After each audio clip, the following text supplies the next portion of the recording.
तो आज हम करने जा रहे हैं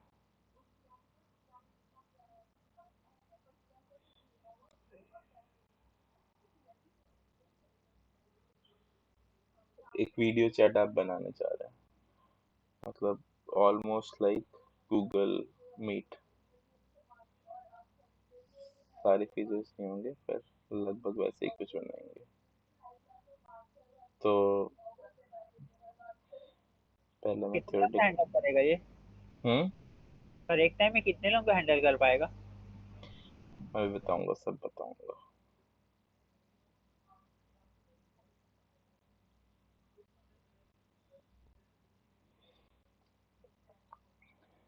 तो पहले तो हाँ बोलो। सर अपन जो टू डू लिस्ट बनाए थे वो हम्म। मतलब मैक्सिमम कितना लिस्ट क्रिएट कर सकता है उसमें? उसमें हमें फ्री स्टोरेज में लगभग 1 गीगाबाइट मिलती है, तो मतलब तुम फिल नहीं कर पाओगे इतना। कर लेगा वो। मतलब 1 लाख तक तो आ जाएगा उसमें लिस्ट में। तो यस सर, ठीक है। ठीक है। तो आज का टॉपिक है वीडियो कॉन्फ्रेंस। तो वीडियो कॉन्फ्रेंस काम कैसे करती है? आपने दो प्रोटोकॉल्स के बारे में सुना होगा। अगर कंप्यूटर नेटवर्किंग पढ़ी है तो एक तो होता है टीसीपी, एक होता है यूडीपी। ठीक है। टीसीपी की क्या होता है कि जब टीसीपी किस तरह से काम करता है, जैसे ये क्लाइंट है और मतलब ये एक नोड है नेटवर्क की, ये दूसरी नोड है। एक हो सकता है एक क्लाइंट हो, एक सर्वर हो, ऐसा कुछ भी हो सकता है। तो ऐसा होता है। ऐसे मान लीजिए कंप्यूटर 1 और ये कंप्यूटर 2। टीसीपी कैसे काम करता है कि ये यहाँ से यहाँ तक कुछ रिक्वेस्ट भेजेगा, और इसके पास ये रिक्वेस्ट पहुंची या नहीं पहुंची, उसके रिस्पॉन्स में ये एक्नॉलेजमेंट भेजेगा। और अगर इसके पास तक वो रिक्वेस्ट नहीं पहुंची होगी तो ये दोबारा से रिक्वेस्ट भेजेगा। कोई।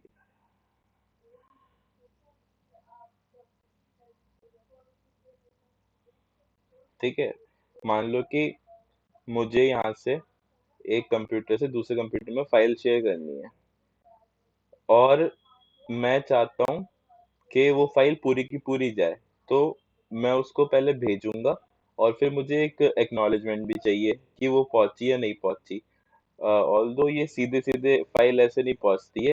हम एक फाइल होती है उसके मल्टीपल ऐसे ऐसे ऐसे ऐसे टुकड़े कर देते हैं, फिर एक एक को भेजते हैं। ठीक है। और हर एक पार्ट के बाद उसके पास एक्नॉलेजमेंट आनी चाहिए, वरना फाइल करप्ट पहुंचेगी वहां पे अगर एक्नॉलेजमेंट नहीं आई। तो इस प्रोटोकॉल को कहते हैं टीसीपी। तो टीसीपी क्या होता है, अब इसके अंदर देखो क्या हो रहा है। हम पहले रिक्वेस्ट भेज रहे हैं, फिर एक्नॉलेजमेंट आ रहा है, और अगर एक्नॉलेजमेंट नहीं आया तो थोड़ी देर तक उसका वेट करेंगे, उसके बाद रिक्वेस्ट भेजेंगे। अगर वो भी नहीं आया तो मतलब काफी टाइम लगेगा इसमें। तो अगर हम किसी से मान लो वॉइस कॉल कर रहे हैं, या मतलब कोई भी नॉर्मल कॉल कर रहे हैं, वॉइस कॉल कर रहे हैं या वीडियो कॉल कर रहे हैं, और हम चाहते हैं कि वहां तक कोई चीज जाए ज्यादा स्पीड में, हमें उसकी स्पीड इंप्रूव करनी है। जैसे ये मेरा फोन है और ये किसी और का फोन है। मैं चाहता हूँ इस फोन से इस फोन में डेटा जाए और उसकी स्पीड ज्यादा हो।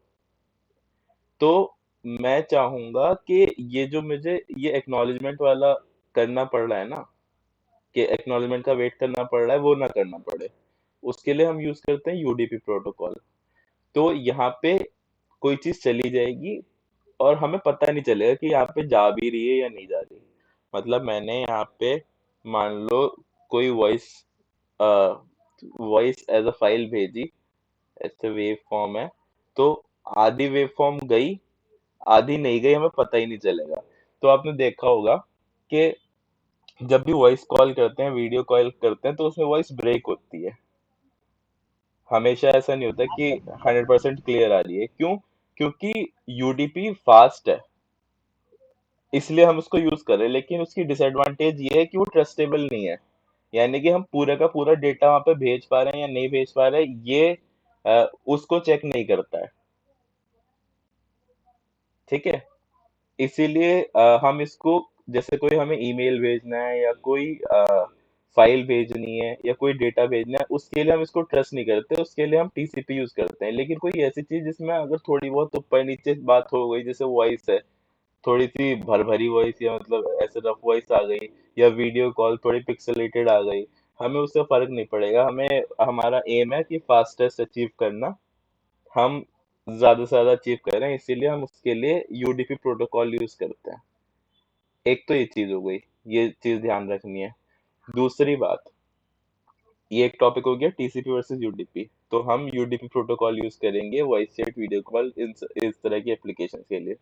दूसरा क्या है कि अभी हम कोई भी डेटा भेज रहे हैं, या चलो जैसे मान लो व्हाट्सएप का देखते हैं। व्हाट्सएप का, हमने, हमारे पास फोन है और मुझे यहाँ पे किसी और के फोन पे मैसेज भेजना है। ठीक है, तो वो मैसेज कैसे जाएगा? मैसेज का पाथ होगा, यहाँ पे हमारे पास एक सर्वर है, मैसेज पहले सर्वर के पास जाएगा और उस सर्वर से फिर इसके पास जाएगा, दूसरे यूजर के पास। तो इसके अंदर भी थोड़ा सा लेट हो रहा है ना, कि पहले यहाँ पे जा रहा है फिर इधर जा रहा है, इस तरीके से दिक्कत आ रही है हमारे पास। तो ये भी स्लो है। अब कुछ ऐसा करा जाए कि हम ऐसे सर्वर को बीच से हटा दें और हम डायरेक्ट यूजर को, एक यूजर से दूसरे यूजर को भेजें, तो बेटर रहेगा। तो इसके लिए कनेक्शन होता है socket.io। मतलब socket.io उसकी, उसका पैकेज है। उस, इस टाइप के कनेक्शन को कहते हैं पीयर टू पीयर कनेक्शन। यानी कि इस कनेक्शन से इस कनेक्शन तक, एक पेयर से दूसरे पेयर तक कनेक्ट हो रहा है। अब ये क्या, ये कनेक्ट कैसे होता है? इसका फ्लो ये होता है। अब ठीक है, मैंने मान लिया कि हमें यहाँ से यहाँ तक सीधे डेटा भेजना है, लेकिन ये इसका एड्रेस क्या है, ये सारी चीजें तो हमें नहीं पता है ना। तो यहाँ पे भी सर्वर रोल प्ले करते हैं। यहाँ पे सर्वर क्या रोल प्ले करता है कि हमारे पास एक फोन है, हमें ना इसको, ये फोन 1 से फोन 2 को कॉल करना है। तो मैं पहले जाऊंगा सर्वर के पास, मैं सर्वर से पूछूंगा कि फोन 2 का एड्रेस क्या है, ये मुझे उसका एड्रेस बता देगा। उसके बाद मैं उस एड्रेस से इसे कॉल कर दूंगा। ठीक है, ये होता है पीयर टू पीयर कनेक्शन। और सॉकेट आईओ और वेब आरटीसी भी इसी टेक्नोलॉजी को कहते हैं। ठीक है, सॉकेट आईओ जो है, सॉकेट डॉट आईओ, ये है इसका पैकेज जावास्क्रिप्ट में जो हम यूज करेंगे। ये जो यहाँ से यहाँ तक कम्युनिकेट करता है आपस में, उसको कहते हैं पीयर टू पीयर कनेक्शन।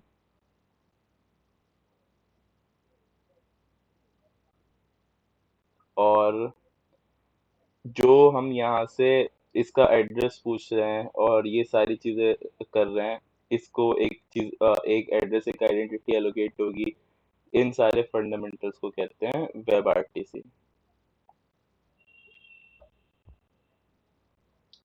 ठीक है, तो इस तरीके सर से हम आपकी स्क्रीन लैग हो रही है, अटक गई सर। अभी, मतलब दिख तो रहा है ना पूरा? इंटरनेट इशू होगा थोड़ा, हाँ देखना। सर अभी दिखा। तो ऐसा करना है हमें। ठीक है, इस तरह का कनेक्शन बनाना है। तो वेब आर्टिस्ट क्या था? हाँ, वेब आवाज आ आरटीसी। रही है? हेलो। क्या, क्या बोला? Web RTC. अरे वेब आर्टिस्ट क्या था? हाँ, वेब आरटीसी वो सिस्टम है या वो टेक्नोलॉजी है जिससे हम peer to peer connection achieve कर पाते हैं। उस टेक्नोलॉजी को वेब आरटीसी कहते हैं। वेब आरटीसी को हम इम्प्लीमेंट करते हैं थ्रू सॉकेट आईओ। ठीक है, और क्लाइंट साइड में okay through peer to peer connection. अभी ये जब पढ़ाऊंगा तो और समझ में आ जाएगा। अब थोड़ा यूआई की बात कर लेते हैं, क्योंकि पहले तो यूआई देखेंगे, 2 दिन का प्रोजेक्ट है ये वैसे। तो यूआई कैसी होती है नॉर्मली एक वीडियो चैट ऐप में। ये हमारे स्क्रीन है। अब हमारे पास 2 ऑप्शन है, तुम बताना कि क्या करना है। एक ऊपर तो हमने बना दिया ऐसे वीडियो चैट, कोई भी कुछ लिख दिया यहाँ पे, ठीक है। और उसके बाद यहाँ पे हमारा चैट का हो गया, जहाँ पे टेक्स्ट से चैट करते हैं, ठीक है। यहाँ पे टेक्स्ट से चैट सेंड करने का ऑप्शन हो गया। और ये यहाँ पे हमारे माइक को और वीडियो कैमरा को ऑन ऑफ करने का ऑप्शन हो गया। और इधर जितने भी यूजर्स होंगे वो सारे यूजर्स हो गए, ये हो गया। तो अब बताओ ये चैट वाला इम्प्लीमेंट करना है या नहीं करना? पर इम्प्लीमेंट करते हैं, सही है कर लेंगे। कर लेते हैं। हाँ जैसे एक और बटन से करते हैं अपन, हम्म मतलब बटन क्लिक करेंगे तो ये चैट वाला ओपन होगा। वो तो यूआई कैसे बना दो, मेन तो तुम्हें वो बैकएंड का लॉजिक देखना है। अभी ऐसे सीधा सीधा ही बना देते हैं ना, बटन वटन का ऑप्शन नहीं रखते, सीधे बना देते हैं, एक साइड अच्छा में हाँ, सच में बार ये बना बात। देते हैं। हाँ और एक एक क्वेश्चन था कि ये कितने क्लाइंट्स को हैंडल कर सकता है। तो इसके अंदर हम अपनी तरफ से, जैसे मैंने बोला कि कनेक्शन एस्टेब्लिश करने के लिए क्या करता है, ये पहले यहाँ से यहाँ पे बात करेगा, बोलेगा कि इसका एड्रेस क्या है, वो एड्रेस बताओ मुझे। और ये बोलेगा कि इस एड्रेस पे, ये मान लो हमने एक एक जगह बना, जैसे एक रूम बना लिया हमने, एक रूम बना लिया, जैसे गूगल मीट में एक मीट लिंक होता है ना ऊपर, उसका वो यूआरएल हाँ, होता है, ऐसे हमने एक बना लिया। और हमने इससे बोला कि यहाँ पे जाओ, यहाँ पे मुझे कनेक्ट होना है, इस मीट लिंक पे कनेक्ट होना है मुझे, और यहाँ पे जितने भी लोग हैं उनसे कनेक्ट होना है। तो हमारे पास ऑप्शन है कि हम यहाँ पे सेट कर दें कि भाई यहाँ पे तो बहुत सारे लोग हो गए हैं और आप डिस्कनेक्ट हो जाओ। ये एक लिमिट है, हम सेट कर सकते हैं अगर चाहें तो। हम चाहें तो ये लिमिट सेट ही ना करें कि कितने जितने मन करे उतने कर लो। लेकिन इसमें लिमिटेशन क्या है? लिमिटेशन इसमें ये है कि क्योंकि जब हम पीयर टू पीयर कनेक्शन से कम्युनिकेट कर रहे होंगे, जैसे मान लो ये एक फ़ोन है, ये 2 फ़ोन है, ये 3 फ़ोन है, ये 4 फ़ोन है, ये 5 फ़ोन कंप्यूटर जो भी मान लो, तो ये एक ना सबसे कनेक्ट होगा, इससे भी कनेक्ट होगा, इससे भी तो कनेक्ट स्टार होगा। कनेक्शन बनेगा। हाँ, स्मैश कनेक्शन। ये हर एक नोड सबसे कनेक्टेड होगी। तो इससे क्या होगा कि लिमिटेशन जो इसमें होगी, लिमिटेशन ये होगी कि जितना ये एक नोड हैंडल कर सकता है, उसका इंटरनेट कनेक्शन कितना है, उतने कनेक्ट हो जाएंगे। अगर ये हैंडल करना बंद कर दिया इसने, जैसे मान लो हमारे पास ये नोड है, इसका इंटरनेट कनेक्शन है 3 Mbps, सबका अलग अलग भी हो सकता है, और ये है इसका 50 Mbps। तो क्या होगा कि ये वाला जो नोड है जिसका जो ज्यादा कनेक्ट कर सकता है, ये तो मल्टीपल लोगों से कनेक्ट हो जाएगा, क्योंकि हर जगह से स्ट्रीम आ रही है, ये तो मल्टीपल लोगों से कनेक्ट हो जाएगा, लेकिन ये वाला कनेक्ट नहीं हो पाएगा। इसकी जितनी लिमिट होगी उतना कनेक्ट होगा। अब ये और से कनेक्ट करने की कोशिश करेगा तो या तो ऑडियो इतनी ज्यादा खराब हो जाएगी जो ये समझ नहीं पाएगा, या इस तरीके से दिक्कतें आएंगी। तो हमें इससे कोई प्रॉब्लम नहीं है, हमें कोई से एंटरप्राइज ग्रेड एप्लीकेशन तो बनाना नहीं है कि भाई लिमिट कर दो यहाँ पे कि इससे ज्यादा अगर लिमिट होगी तो इसमें प्रॉब्लम आएगी। तो इससे मतलब जैसे उसमें गूगल मीट में होता है कि 150 या कुछ लिमिट होती है, इससे ज्यादा करोगे तो प्रॉब्लम आएगी, इसीलिए हम इससे ज़्यादा करने नहीं दे रहे। हम कह रहे हैं तुम जितना मर्ज़ी करो, जहाँ तक तुम्हारे बस की है उतना करो। अब एक आर्किटेक्चर होता है जो बड़े-बड़े रूम होते हैं, वो यूज़ करते हैं, लेकिन वो इसके कंपैरिज़न में थोड़ा स्लो होता है। वो आर्किटेक्चर कैसा होता है, उनके पास यहाँ पे बहुत हेवी सर्वर्स होते हैं। मतलब ऐसे सर्वर जो बहुत सारा डेटा हैंडल कर सकते हैं। इस सर्वर में ये रूम को हर चैट रूम को एक जगह डेडिकेट कर देते हैं। जैसे कि हर जैसे गूगल मीट है, उसमें हम सोचें उसमें एक एक यूआरएल है, तो हर यूआरएल को एक जगह एलोकेट कर दी इसने। उसके बाद 5 लोग हैं या 100 लोग हैं, उनको एक से कनेक्ट होना है, तो वो सारे इससे कनेक्ट होंगे। तो जो डेटा फ्लो होगा वो यहाँ से इसके थ्रू हो रहा होगा, इसमें ये मीडिएटर होगा। जैसे कि डिस्कॉर्ड होता है, ये होता है, तो ये नहीं, डिस्कॉर्ड नहीं, जैसे एक वेबिनार नाम की ऐप है। वेबिनार वेबिनार या फिर एक होती है सिस्को की, तो इनमें ना लिमिट बहुत ज्यादा होती है। क्या? इसको वेबिनार वेबएक्स वेबएक्स वेबएक्स हाँ, इनमें ना लिमिट काफी ज्यादा होती है। इसमें कितना होता है, तुम जितने पैसे दोगे उन्हें, पेड होते हैं ये, तुम जितने पैसे दोगे उतना ज्यादा वो यहाँ पे एलोकेट कर देंगे, और तुम उतने ज्यादा क्लाइंट रख सकते हो। तो एक तो ये सिस्टम हो गया। अब हमारे पास इतने ना तो इतने हैवी सर्वर है, और ये कंपैरेटिवली थोड़ा स्लो भी होता है इसके कंपैरिजन में। अगर दो लोगों को कम्युनिकेट करना है आपस में, तो वो इससे यहाँ से बेटर कम्युनिकेट कर पाएंगे, और अगर इससे कोशिश करेंगे तो लेट होगा। लेकिन मान लो अगर 100 लोगों को आपस में कम्युनिकेशन करनी है, आपस में बात करनी है, तो वो इस वाले आर्किटेक्चर से ज्यादा अच्छे से कम्युनिकेट कर पाएंगे। समझ पा रहे हो? अभी हम यहाँ पे ये वाला डिजाइन कर रहे हैं, ठीक है? तो हमारा यही फंडामेंटल होगा। हम सर्वर के पास जाएंगे, सर्वर से पूछेंगे कि कहाँ जाना है, और हम उससे उससे डायरेक्ट कनेक्ट हो जाएंगे, और हम ऐसे मैश नेटवर्क बना लेंगे। ठीक है? हमारा यूआई कुछ इस तरह का होगा। ठीक है? और सर ये जो इंक्रिप्शन होता है गूगल मीट एंड जूम वगैरह में, तो वो भी इम्प्लीमेंट करेंगे क्या हम? नहीं, एन्क्रिप्शन के लिए भी हम एन्क्रिप्शन ऐसे यूज कर ही नहीं सकते। एन्क्रिप्शन यूज करने के लिए हमें इस तरह का आर्किटेक्चर चाहिए।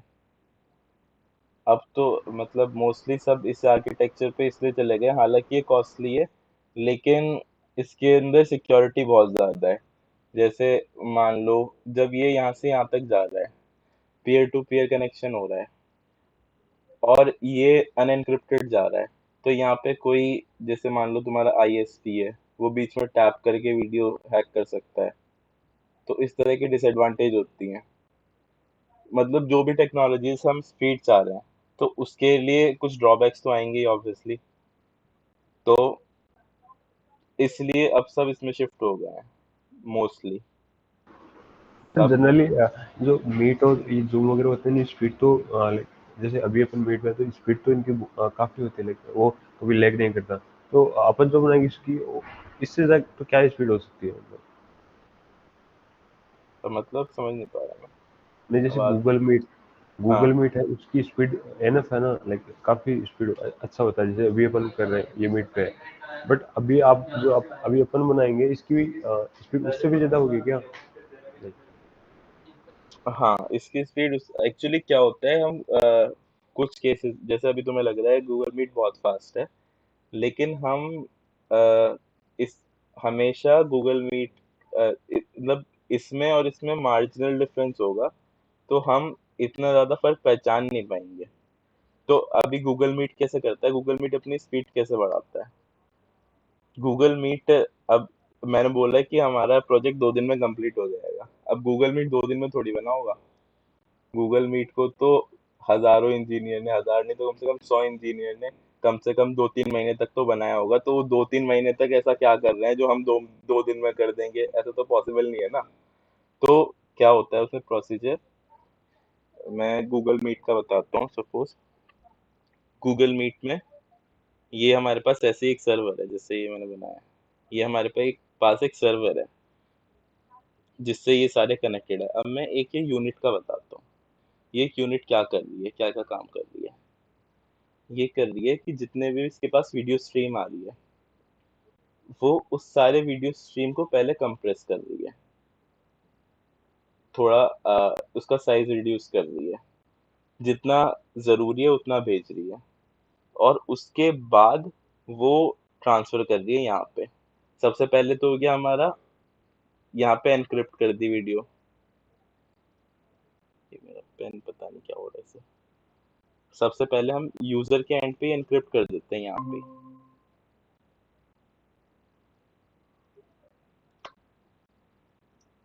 Wait,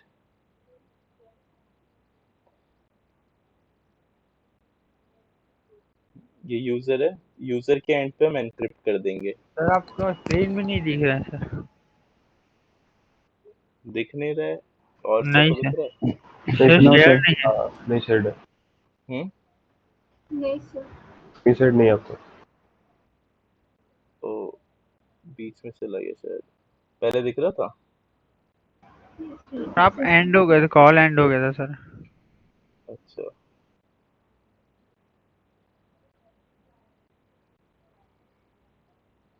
अब दिख रहा है। हाँ सर। हाँ, तो देखो क्या है कि ये पहले यहाँ से एनक्रिप्ट करेगा, और हर एक रूम की ना एक एनक्रिप्शन की होगी। एक प्राइवेट तो इनके पास होगी सबके पास, और पब्लिक जो होगी वो, मतलब जैसे इस यूजर की है, और यहाँ पे उसका एनक्रिप्शन चेंज हो रहा है। रुको मैं दोबारा से बताता हूँ फ्लो। यहाँ पे एनक्रिप्ट हो रहा है, ठीक है।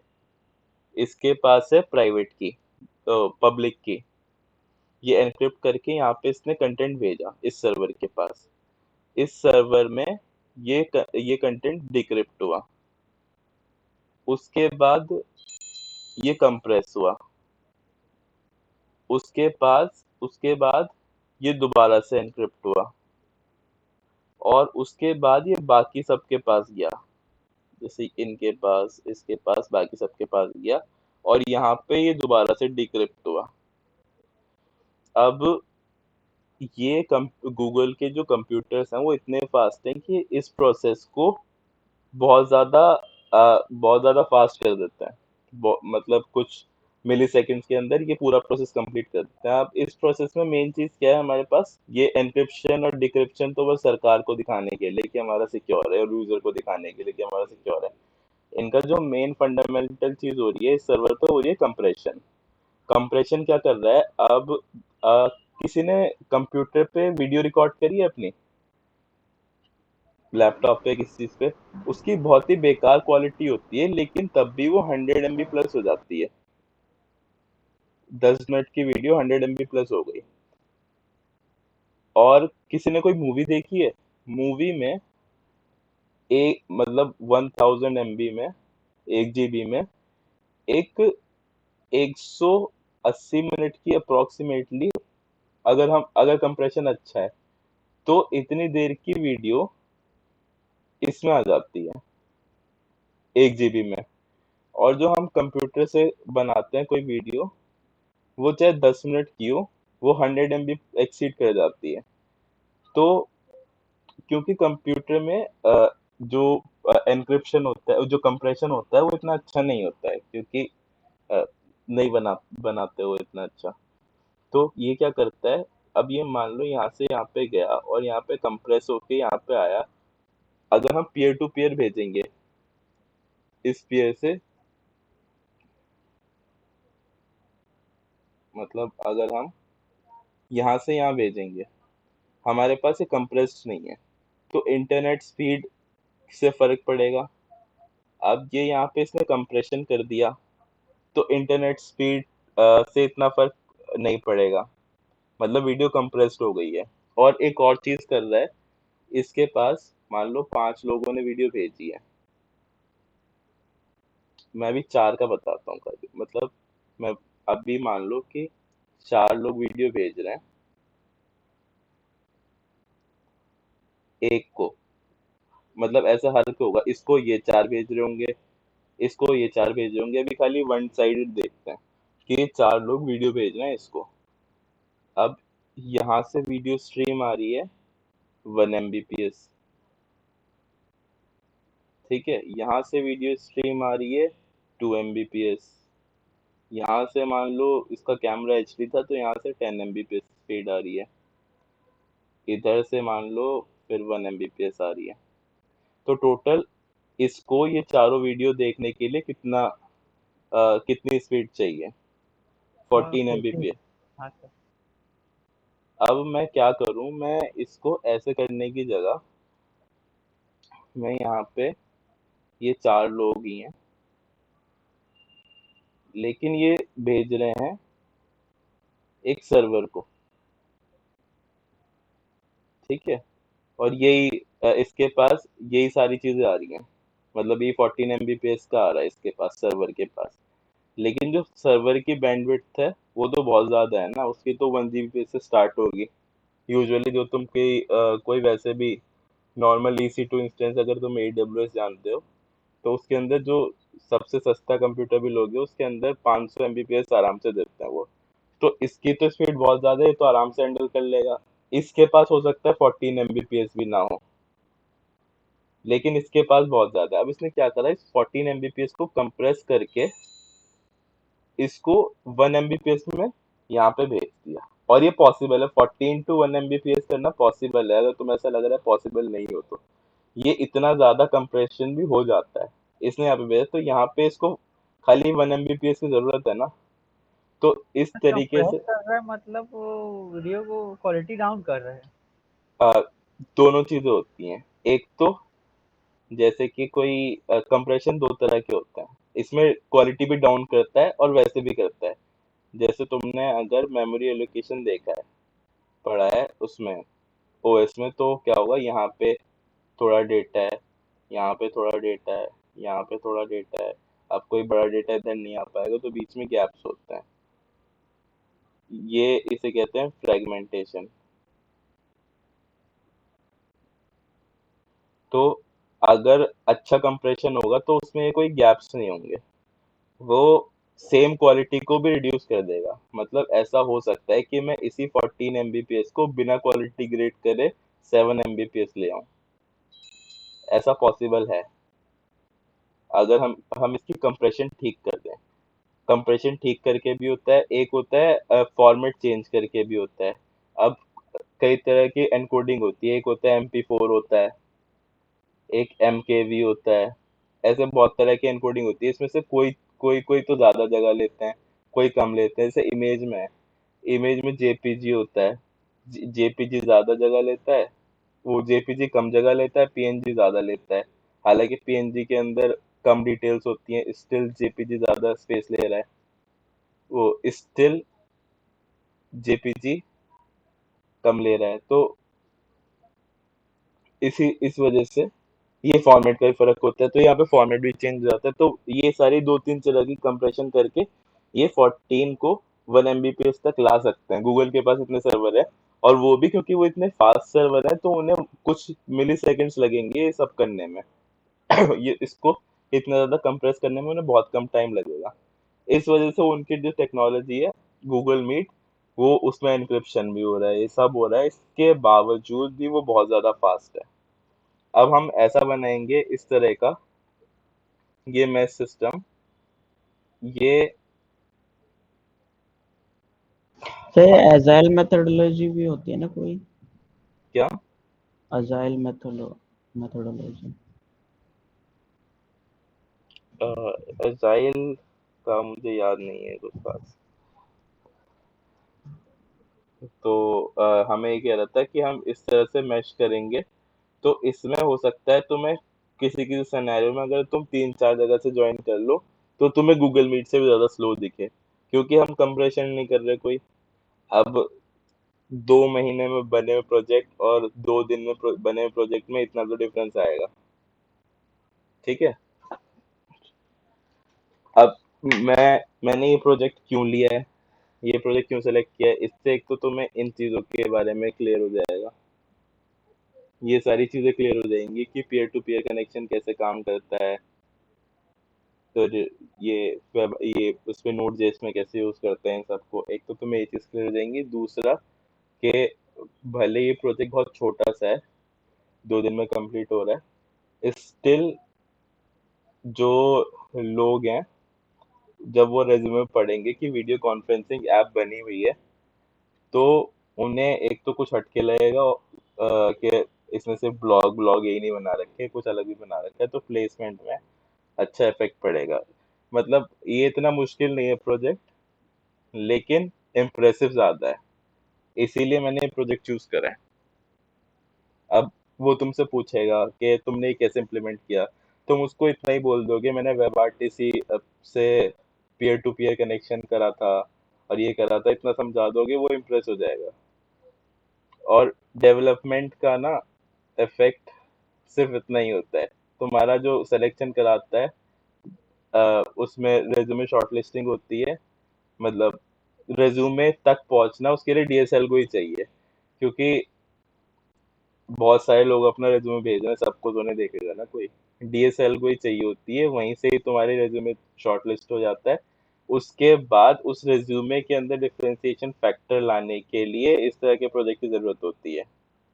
और मेन बात बताऊं तो रेज्यूमे इतना ज्यादा मैटर भी नहीं करता है, लेकिन जब तुम्हारा इंटरव्यू ले रहा होता है उस टाइम पे सिर्फ रेज्यूमे ही मैटर करता है, इंटरव्यू के टाइम पे। और उस टाइम पे जो तुम्हारे रेज्यूमे में लिखा हुआ है तुम वो एक्सप्लेन भी कर पाओ।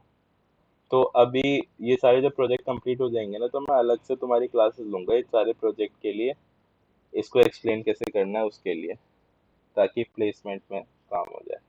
तो टाइम बहुत खराब हो गया, अब कर लेते हैं। तो थियोरेटिकली समझ में आ गया ना क्या कैसे क्या हो रहा है, क्या क्या हो सकता है और हम क्या कर रहे हैं, इसमें तो किसी को कोई परेशानी नहीं है ना। तो सर क्लियर ओके।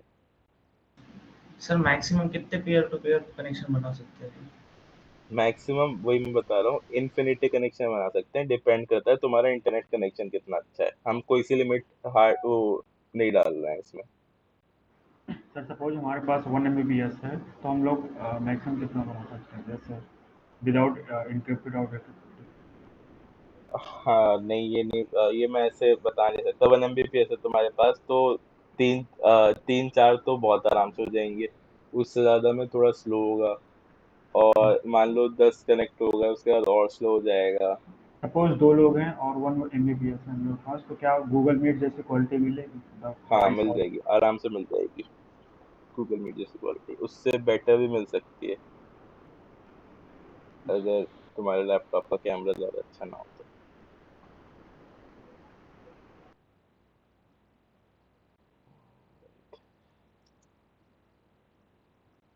हाँ पहले उसका नोड जेएस का पैकेज npm में इनिशियलाइज करना है। npm npm init पैकेज का नाम वीडियो चार्ट ही रख देते हैं, version 1.1, description video chart and point यही होगा। टेस्ट का मान कुछ भी नहीं, गिट रेपो कुछ नहीं, कीवर्ड कुछ नहीं। यस ठीक है, बन गया। अब हमें इसके लिए पैकेजेस कौन कौन से चाहिए, एक तो सर्वर स्टार्ट करने के लिए एक तो पैकेज चाहिए होता है, एक्सप्रेस जेएस, तो वो चाहिए npm इंस्टॉल एक्सप्रेस। एक तो ये हो गया, एक दूसरा ईजेएस चाहिए टेम्पलेट के लिए, जहाँ पे सारी वीडियो वगैरह दिखेंगी, उस जगह के लिए ईजेएस हो गया। एक socket.io चाहिए, socket.io। socket.io क्या होता है, वही EJS क्या है? एक्सप्रेस? ईजेएस लास्ट क्लास नहीं ली थी ना, तो उससे ईजेएस टेम्पलेटिंग लैंग्वेज है ये ना, HTML की तरह होता है, पर HTML के बीच-बीच में हम मेन जावास्क्रिप्ट का कोड इंजेक्ट कर सकते हैं। जैसे कि अभी क्या होता है कि अगर जावास्क्रिप्ट में लिखनी होती है HTML, तो वो स्क्रिप्ट टैग के बीच में लिखते हैं या अलग से लिखते हैं। इसके अंदर क्या कर सकते हैं, हम कहीं पे भी जावास्क्रिप्ट लिख सकते हैं। जैसे मान लो तुम्हें 10 बार H1 प्रिंट करना, एजेएस के फुल फॉर्म क्या है? एक्सप्रेस जेएस ये है। नहीं एक्सप्रेस नहीं है, इसकी फुल फॉर्म मुझे याद ही नहीं है यार। EJS टेम्पलेट होता है, एक्सप्रेस पता नहीं क्या होता है, छोड़ो। एक्सप्रेस जेएस अलग पैकेज है वैसे, एक्सप्रेस यूज कर रहे हैं हम अलग से, ठीक है। और एक हम यूज करेंगे UUID। UUID क्या होती है, जैसे अभी गूगल मीट पे ये लिंक है, ये रैंडमली जनरेट हो रहा है, तो इसको किसी किसी मेथड से तो जनरेट करा होगा रैंडमली। हम क्या करेंगे, उस मैं उसे जनरेट करने के लिए हम UUID यूज कर रहे हैं। UUID एक रैंडमली एक आईडी जनरेट कर देता है जो यूनिक होती है हर बार। वो सीड के जैसे कोई भी चीज़ रैंडमली जनरेट करनी हो तो उसके लिए तुम्हें सीड चाहिए होता है और ये सारी चीज़ें चाहिए होती हैं, तो वो टाइम को और इन सब चीज़ों को सीड लेके हर बार यूनिक आईडी जनरेट करता है, ठीक है। ये हो गया। और एक हमें चाहिए PRB। जब हम इस सर्वर साइड में WebRTC इम्प्लीमेंट कर रहे होंगे, उसके लिए हमें सॉकेट IO चाहिए। और जब हम उधर क्लाइंट साइड में काम कर रहे होंगे, उसके लिए हमें पीएल चाहिए, PLJS, ठीक है। हमें ये पैकेजेस चाहिए, एक बार देख लो। एक्सप्रेस सर्वर स्टार्ट करने के लिए, EJS HTML के अंदर जावास्क्रिप्ट इंटीग्रेट करने के लिए, HTML को डायनेमिक बनाने के लिए, सॉकेट IO WebRTC इम्प्लीमेंट करने के लिए, UUID यूनिक आईडी बनाने के लिए, और पीयर ये भी WebRTC इम्प्लीमेंट करने के लिए। और UUID की जगह तुम अपने आप एक आईडी भी बना सकते हो, उसमें भी कोई दिक्कत नहीं है, अपने आप कोई जनरेट कर लो, लेकिन UUID कर लो तो ठीक है। अब इन सबको इंस्टॉल करने दो। इतने एक फाइल बना लेते हैं इसी जगह पे, और फाइल का नाम हमें रखना है index.js, क्योंकि हमने उसमें अपने पैकेट और JSON फाइल में मेंशन करा है कि इसका एंट्री पॉइंट index.js है। कहाँ मेंशन करा है, डिफ़ॉल्ट छोड़ा था हमने, डिफ़ॉल्ट में ये रहा, ठीक है। अब क्योंकि जैसे हम हमेशा करते हैं, नोड इंस्टॉल करते हैं ताकि हमें बार बार सर्वर को रिस्टार्ट ना करना पड़े। npm इंस्टॉल, और इसको dev डिपेंडेंसी में स्टोर करेंगे हम, नोडमॉन। डेव डिपेंडेंसीज क्या है?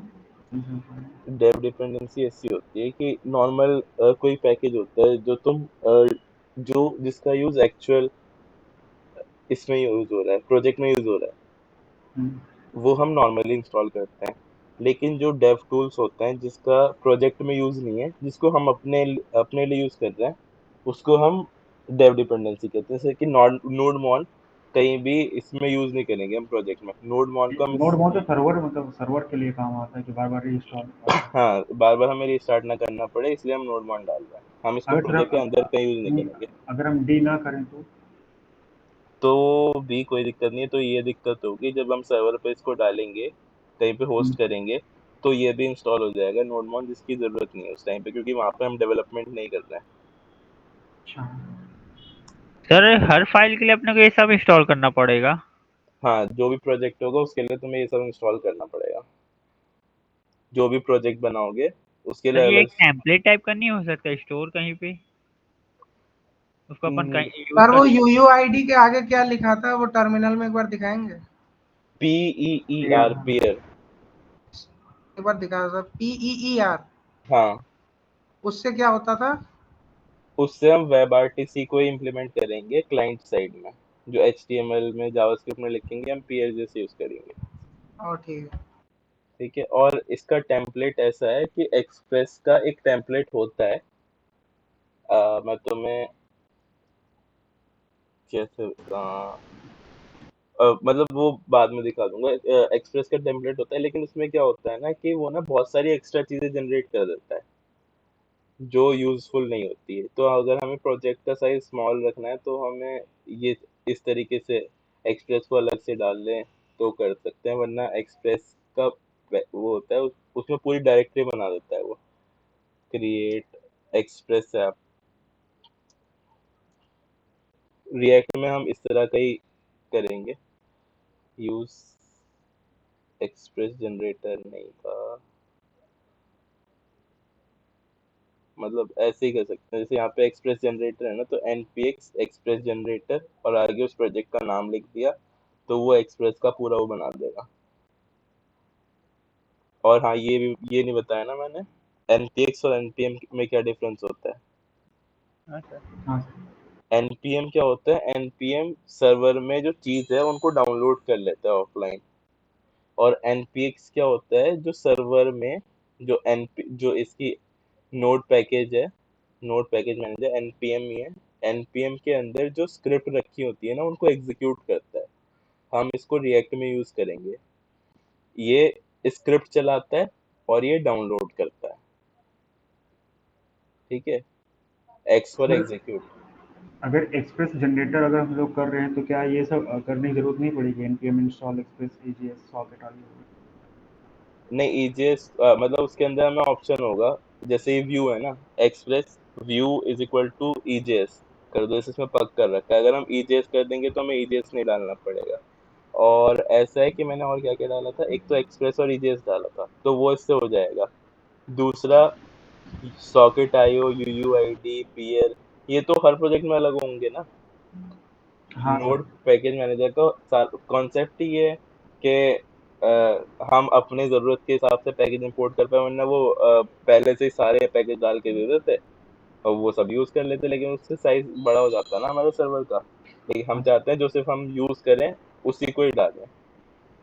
इसलिए अब इतने सारे पैकेज है, मैं एक पैकेज बना के मैं अपलोड कर सकता हूँ, तो कितने डेवलपर होंगे जो अपने पैकेज अपलोड करते होंगे, इसलिए। सर सर एमटीएस क्या बोले हैं? npx क्या होता है, npm से अभी हम कर रहे हैं इंस्टॉल सारी चीज़ें, ये npm इंस्टॉल। npx क्या करता है, npx इंस्टॉल नहीं करता है, इंस्टॉल का मतलब डाउनलोड। npx डाउनलोड नहीं करता है, npx ऊपर ऑनलाइन ना सर्वर पे एक स्क्रिप्ट रखी होगी उस नाम से, वो उस स्क्रिप्ट को चला देगा। उस स्क्रिप्ट में क्या लिखा होगा कि भाई ये फोल्डर बना दो और इस फोल्डर में ये फाइल बना दो, ये सारी चीजें लिखी होंगी, वो स्क्रिप्ट को जनरेट करेगा। ठीक है, जैसे अब तुम क्यूरियस हो तो मैं बता ही देता हूँ। अभी सीडी प्रोजेक्ट से बाहर जाके बता रहा हूँ, मैं इसको डिलीट कर दूंगा।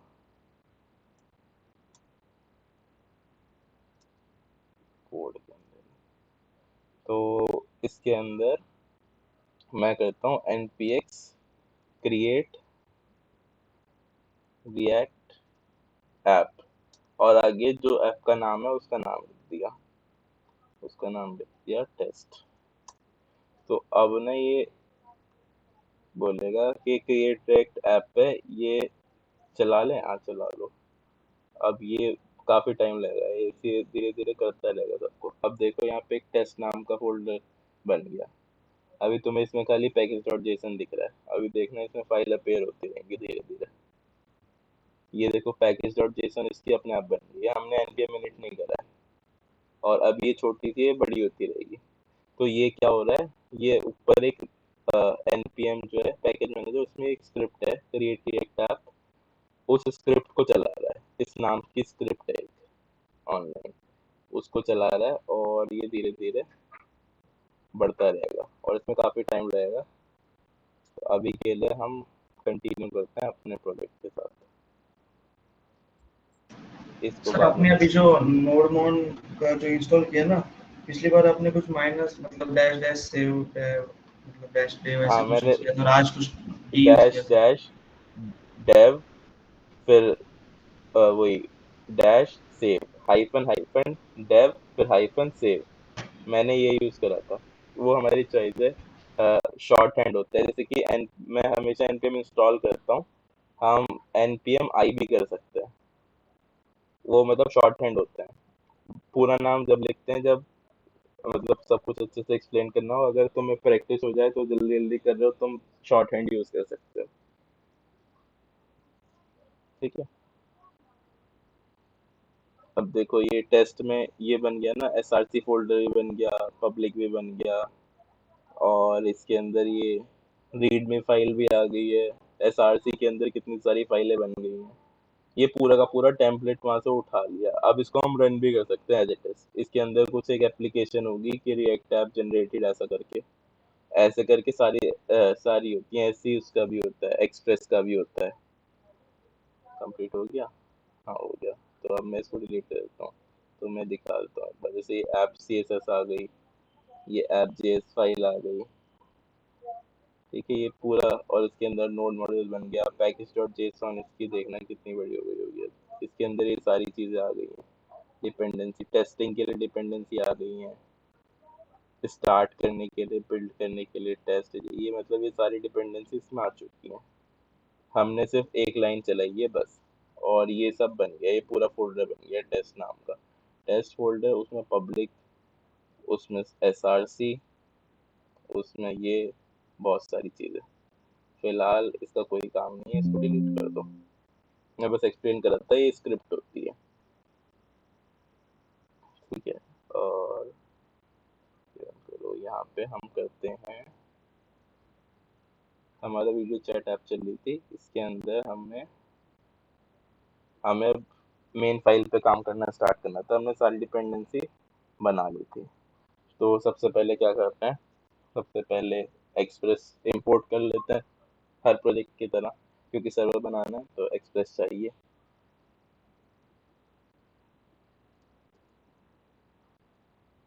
एक्सप्रेस जेएस इंपोर्ट कर लिया हमने।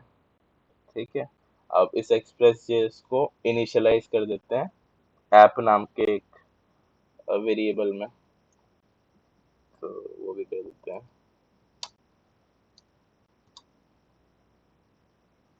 ठीक है, ये भी हो गया। अब दूसरा, एक ये तो सर्वर हो गया जो हम नॉर्मली, रुको, जैसे मैंने यहाँ पे बताया था कि ये सर ये हाँ मेरा बोलो। सर नेट चला जा रहा है, वो हैप्पी हैकिंग कैसे नीचे लिखा हुआ है वो बता दो सर। वो कहाँ? आपने CD टेस्ट वो क्या किया है सर, वो चल जा रहा ये है। मैंने कुछ नहीं करा, ये मैंने वो रिएक्ट इंस्टॉल करा था ना। तो आप इसको रिएक्ट से बना रहे हो? नहीं, इसको नहीं बनाना, मैंने करके दिखाया था। अच्छा, मतलब अभी इसका कुछ काम नहीं है ना? अभी इसका कुछ काम नहीं, मैं बस बताया था कि स्क्रिप्ट कैसे चलती है। अच्छा ठीक है सर। ठीक है, हाँ तो मैंने बताया था कि यहाँ पे एक सर्वर है जो कि हमें बताएगा कि कहाँ से डेटा तो आ रहा है और कहाँ पे जा रहा है। ठीक है, एक दूसरा सर्वर हमें चाहिए जो कि सबके बारे में पता कर सके कि भाई ये इसका एड्रेस क्या है, इसका एड्रेस क्या है, इसका एड्रेस क्या है।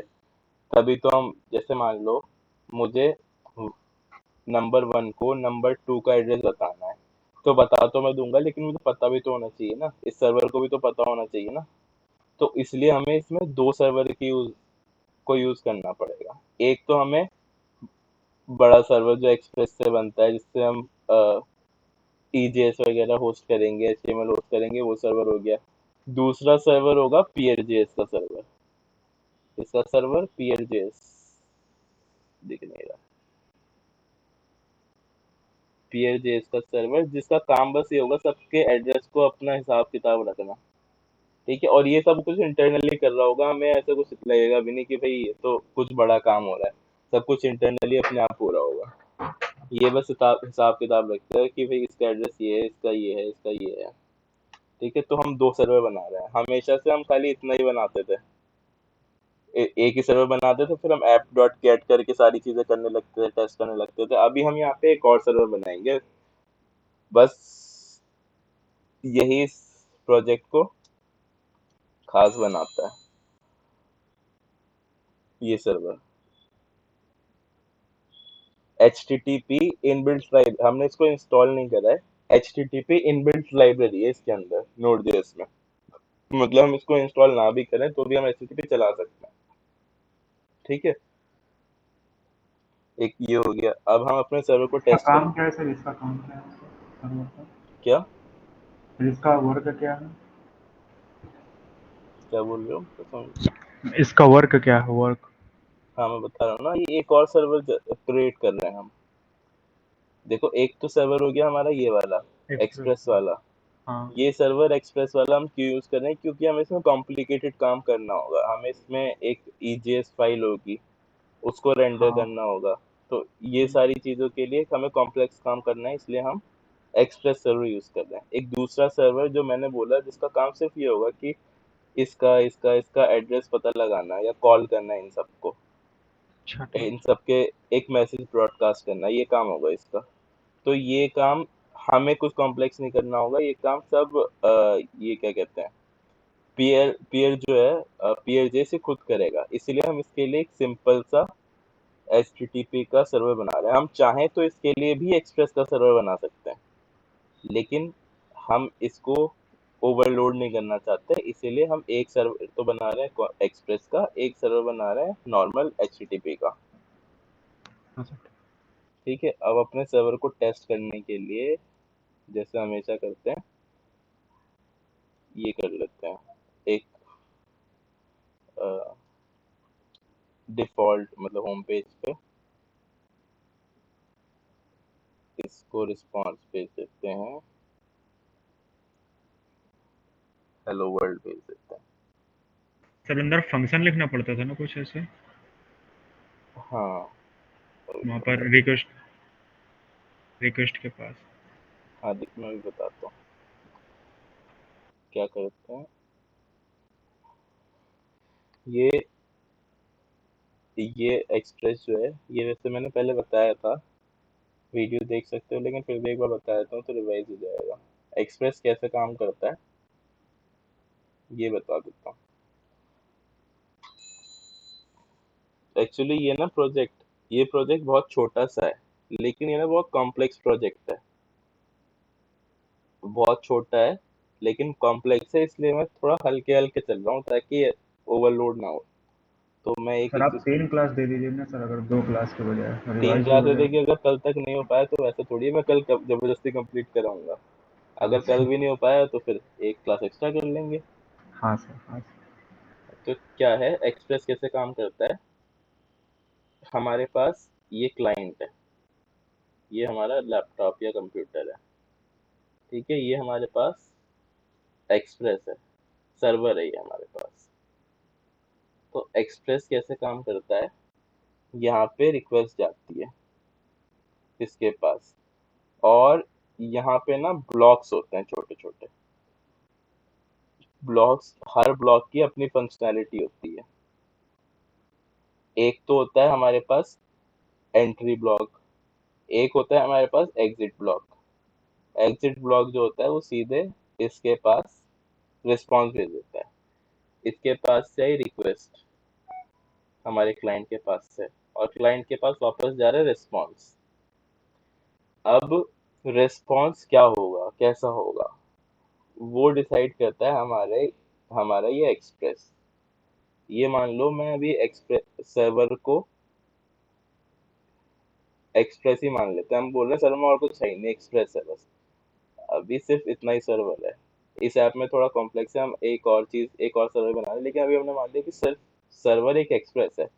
तो इसके पास एंट्री आई। अब इसने पहले बोला कि इसका यूआरएल का मतलब इसका यूआरएल क्या है। इसने पैटर्न मैचिंग करी, मैंने फर्स्ट क्लास में बताई थी। स्लैश है या स्लैश के आगे होम लिखा है, ये सब मैच करा। इसके बाद ये अगले ब्लॉक पे गया, ये ब्लॉक कुछ और काम करेगा, ठीक है। फिर उसके बाद ये अगले ब्लॉक पे गया, फाइनली ये कुछ और काम करेगा। तो ये जो बीच वाला ब्लॉक है ना, इसको हम मिडलवेयर कहते हैं।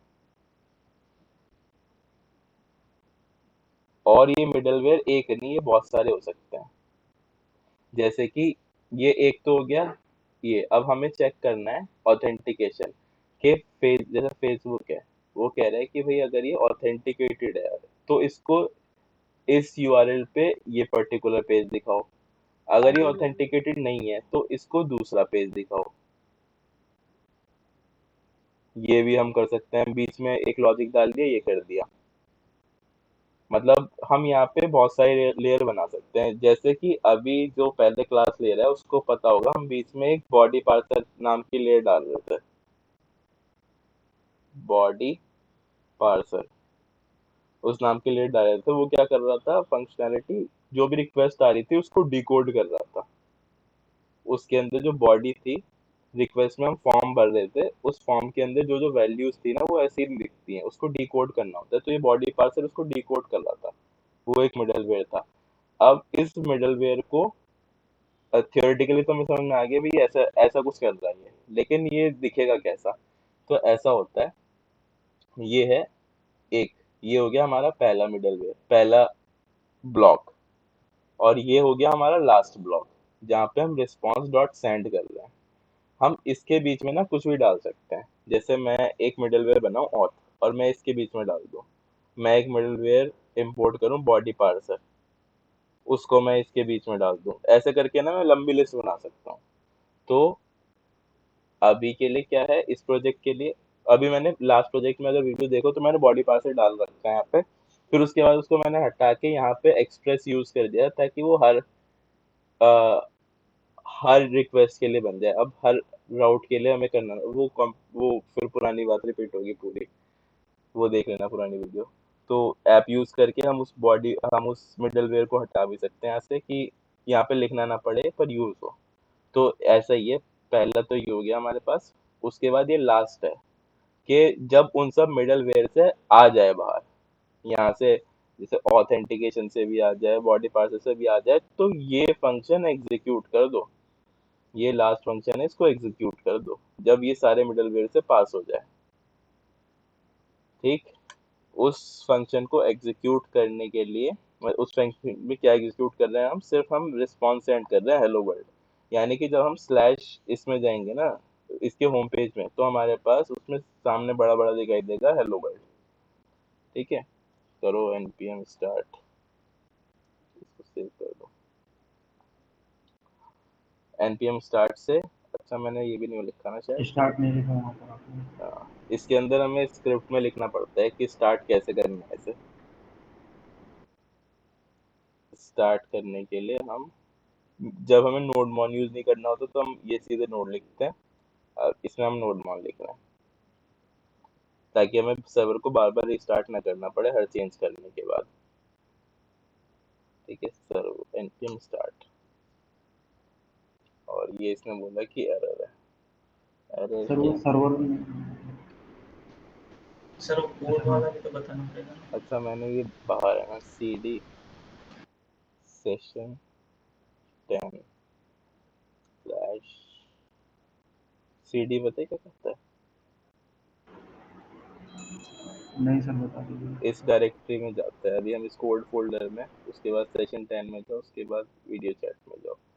ये वेब डेवलपमेंट का कोई पार्ट नहीं है, बस नॉर्मल कंप्यूटर चलाने के लिए। जैसे हम नॉर्मली क्लिक करते हैं किसी फोल्डर पे, इसमें हम cd करते हैं टर्मिनल पे। अब यहाँ पे होगा npm स्टार्ट, स्टार्ट हो गया। अब चेक करते हैं, रुको, अब भी दिक्कत है। मैंने यहाँ पे बना तो दिया सर्वर, मतलब ये सर्वर बना तो दिया, लेकिन सर्वर को चालू नहीं करा। सर्वर चालू कैसे करते हैं? App app dot dot listen. Listen. Sir हम 3000 की जगह कोई अपना और भी नाम दे सकते हैं ना हम्म, 3000 की जगह कोई मतलब सपोज कोई भी नंबर लिख सकते हैं। सपोज अल्फाबेट में लिख सकते हैं अल्फाबेट हम्म, अल्फाबेट वगैरह हो गया ये सब लिख नहीं सकते हैं। अल्फाबेट नहीं लिख सकते, कोई नंबर होना चाहिए। अच्छा अभी हमने ये वाला सर्वर स्टार्ट नहीं करा है, देखो अब क्या होता है। अभी हमने नॉर्मल वाला सर्वर स्टार्ट नहीं करा है। हम इसके होम पेज पे जाएंगे, हमें हेलो वर्ल्ड आ जाएगा। ठीक है, क्योंकि ये एक्सप्रेस वाला सर्वर है, हमने उसको लिसन करा। अब अगर मैं करूँ सर्वर डॉट लिसन, इसको मान लो 5000 का लिसन कर रहा हूँ मैं, क्योंकि दो सर्वर अलग अलग पोर्ट पे लिसन होंगे। सेम यूआरएल होगा, बस ये लास्ट का पोर्ट अलग होगा। तो यहाँ पे कुछ भी नहीं आएगा, यहाँ पे कुछ आ रहा है। सर अगर पोर्ट सेम हो जाए तो? पोर्ट पोर्ट सेम हो जाए हो ही नहीं सकता, पोर्ट सेम एरर आ जाएगा। अच्छा। एक जगह पे हम दो पोर्ट नहीं कर सकते, ठीक है। और अब मैं क्या करता हूँ, मैं इसको बंद करता हूँ। जो हमने एक्सप्रेस वाला स्टार्ट करा था सर्वर, उसको बंद कर दिया मैंने। और अब देखो, ये अब भी हमें यही दिखा रहा है। अब मैं एक बार कंफर्म करने के लिए तुम्हें अलग पेज पे जाता हूँ और ये दिखा है। तो ये सीधे सीधे मतलब हमने एक्सप्रेस वाला जो सर्वर है उसको स्टार्ट भी नहीं करा। हम नॉर्मली एक्सप्रेस वाला सर्वर स्टार्ट करते थे ना, हमने इसमें एक्सप्रेस वाला सर्वर स्टार्ट भी नहीं करा, लेकिन ये तब भी एक्सप्रेस वाला जो सर्वर है उसको देख पा रहा है। क्योंकि एक बार सर्वर में ये क्यों हुआ है, क्योंकि हमने सेम फाइल में इसको बना रखा है, इस सर्वर को भी और एक्सप्रेस वाले सर्वर को भी। ऐप डॉट लिसन जो होता है वो इंटरनली यही काम कर रहा होता है, सर्वर डॉट लिसन कर रहा है। क्योंकि ये जो एक्सप्रेस है ये एक बड़ा पैकेज है, ये भी छोटे छोटे पैकेज को यूज करता है। जैसे कि हमारा वो कौन सा था, ये 9 में जाते हैं और इसके पैकेज डॉट जेसन में जाते हैं, नहीं इसके नोड मॉड्यूल्स में जाते हैं। तो दिख नहीं रहा, मतलब अगर हम इसको इंस्टॉल भी नहीं करते हैं HTML को, HTTP को, तो भी ये HTTP जो है ये होता है पहले से। तो ये जो एक्सप्रेस है ना वो इंटरनली इसी को यूज कर रहा होता है। हमें सर जो हाँ आप बोलो। वो पोर्ट वेरिएबल बना के मतलब लिसन कराते हैं, तो जैसे अगर आपने इसको पोर्ट लिख दिया इधर ऐप डॉट लिसन पोर्ट, और सर्वर को लिसन करा दिया पोर्ट प्लस 4000, तो वो अलग पोर्ट नहीं हो जाएगा? मतलब वो प्लस काम करेगा कि नहीं उसमें? मतलब वो ये अगर 5000 पे रन कर रहा है, अगर आपने इसको पोर्ट प्लस 4000 कर दिया तो ये 9000 पे रन करेगा सर्वर? ये तो मैंने कभी ट्राई नहीं करा है, टेस्ट करके देख लेते हैं अभी। वैसे तो पोर्ट ऐसे चलता ही नहीं है ना, क्योंकि कोई वेरिएबल तो होना चाहिए ना, ये तो एरर देगा। हाँ सर, वही मतलब आप अभी ऊपर एक पोर्ट बना लो वेरिएबल और उसको यूज करके हाँ देख वो लो तो तो कर सकते हैं, वो तो ऑब्वियसली कर ही सकते हैं, उसमें तो कोई दिक्कत ही नहीं। चल जाएगा ना? मतलब पोर्ट प्लस 4000 करके ऐसे? हाँ हाँ चल जाएगा, ठीक है। कोई दिक्कत नहीं है। हाँ तो मैं इसमें ये बताना चाह रहा था कि इंटरनली ये इसी को कॉल कर रहा होता है, तो हमें ये बनाने की जरूरत नहीं है। इसको अब अभी हम डिलीट नहीं कर रहे, कमेंट कर रहे हैं। अब नेक्स्ट स्टेप हमारा है, हमारा पहला व्यू बनाना। मतलब जो मैंने ये फ्रंट एंड बनाया था, अभी हम ऐसा फ्रंट एंड बनाते हैं, ठीक है। वैसे मुझे ये फ्रंट एंड पहले बना लेना चाहिए था, चलो कोई नहीं।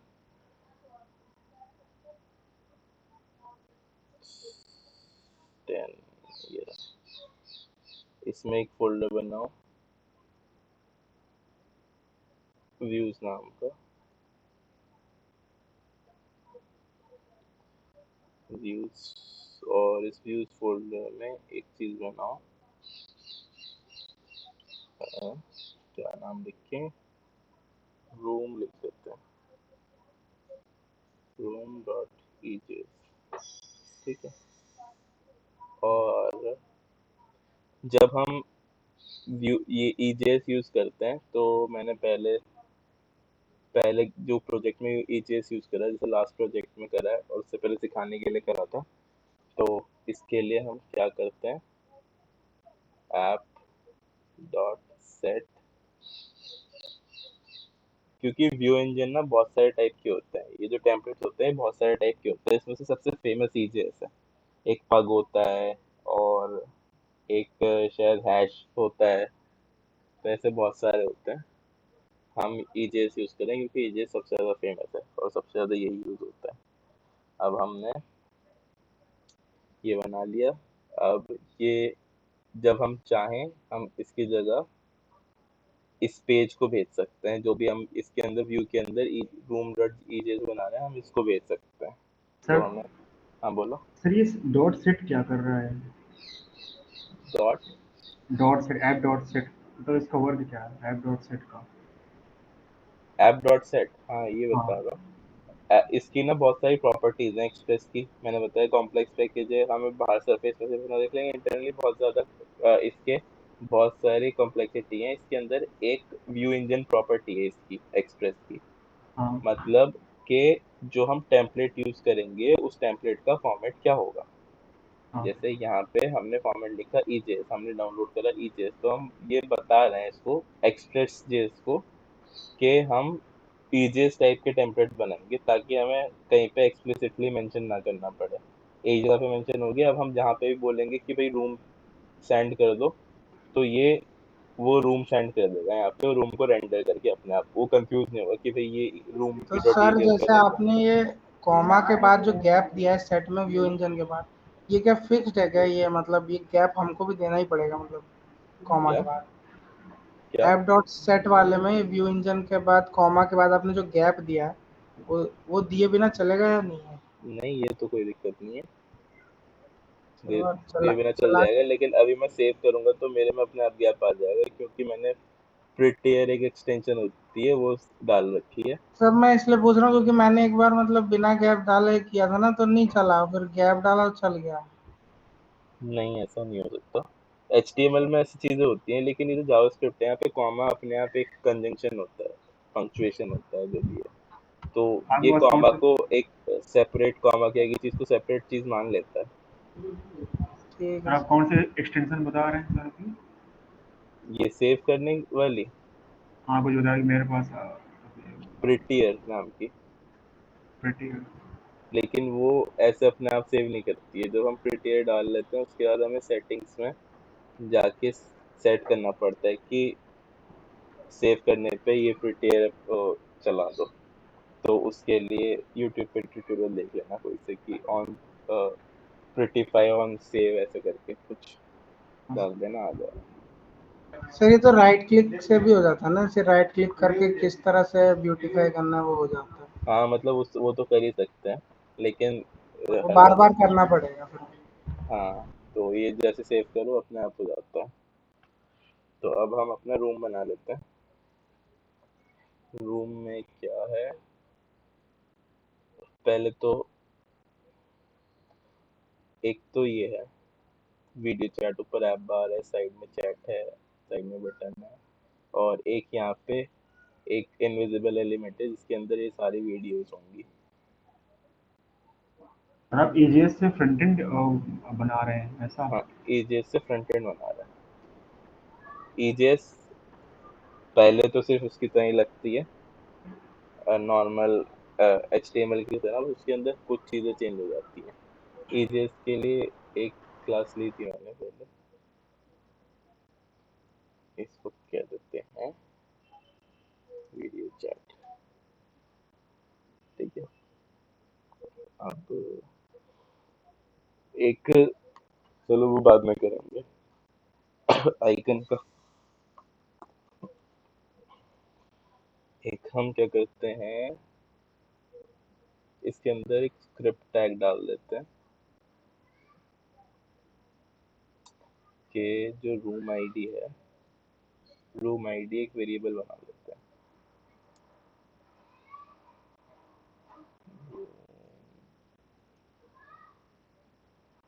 ये देखो, ये बार बार ये दिखा देता है।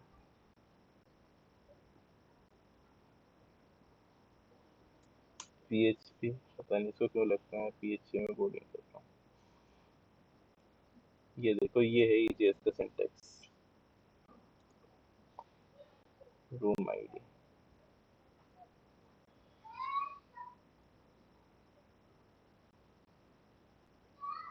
और इसको स्ट्रिंग डालना पड़ेगा, ये भी हम जावास्क्रिप्ट में लिखा है।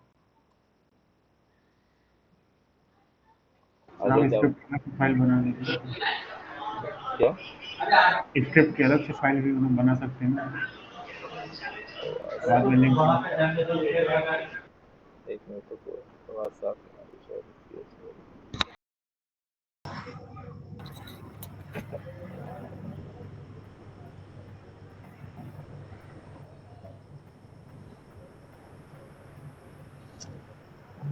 क्या हो गया?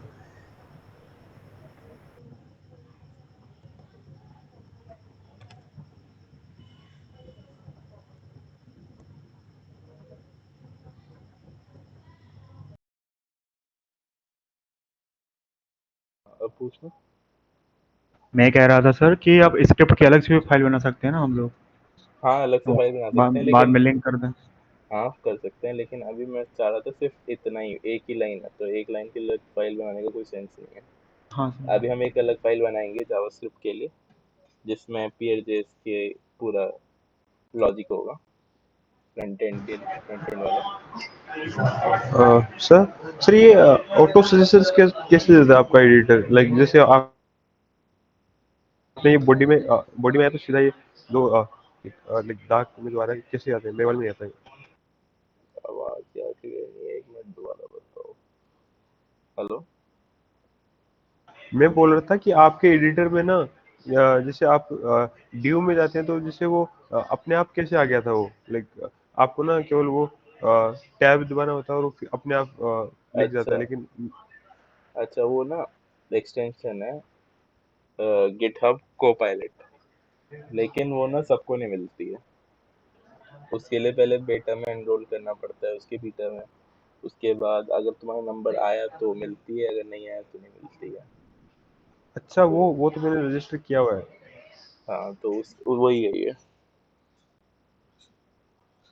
ओके। ठीक है, तो सबसे पहले हम एक बना लेते हैं। अब HTML तुम थोड़ी बहुत भूल गए होगे, तो सबसे पहले हम एक हेडर बना लेते हैं। हेडर मतलब ऊपर का, जहाँ पे हम नैव बार का काम करेंगे। जब हम ऐसे करेंगे तो एक क्लास आ जाएगी। इस हेडर में क्या होगा, इस हेडर में हम वीडियो चैट लिख सकते हैं बस। हाँ, ठीक है। और उसके बाद हम मेन बॉडी बना लेते हैं।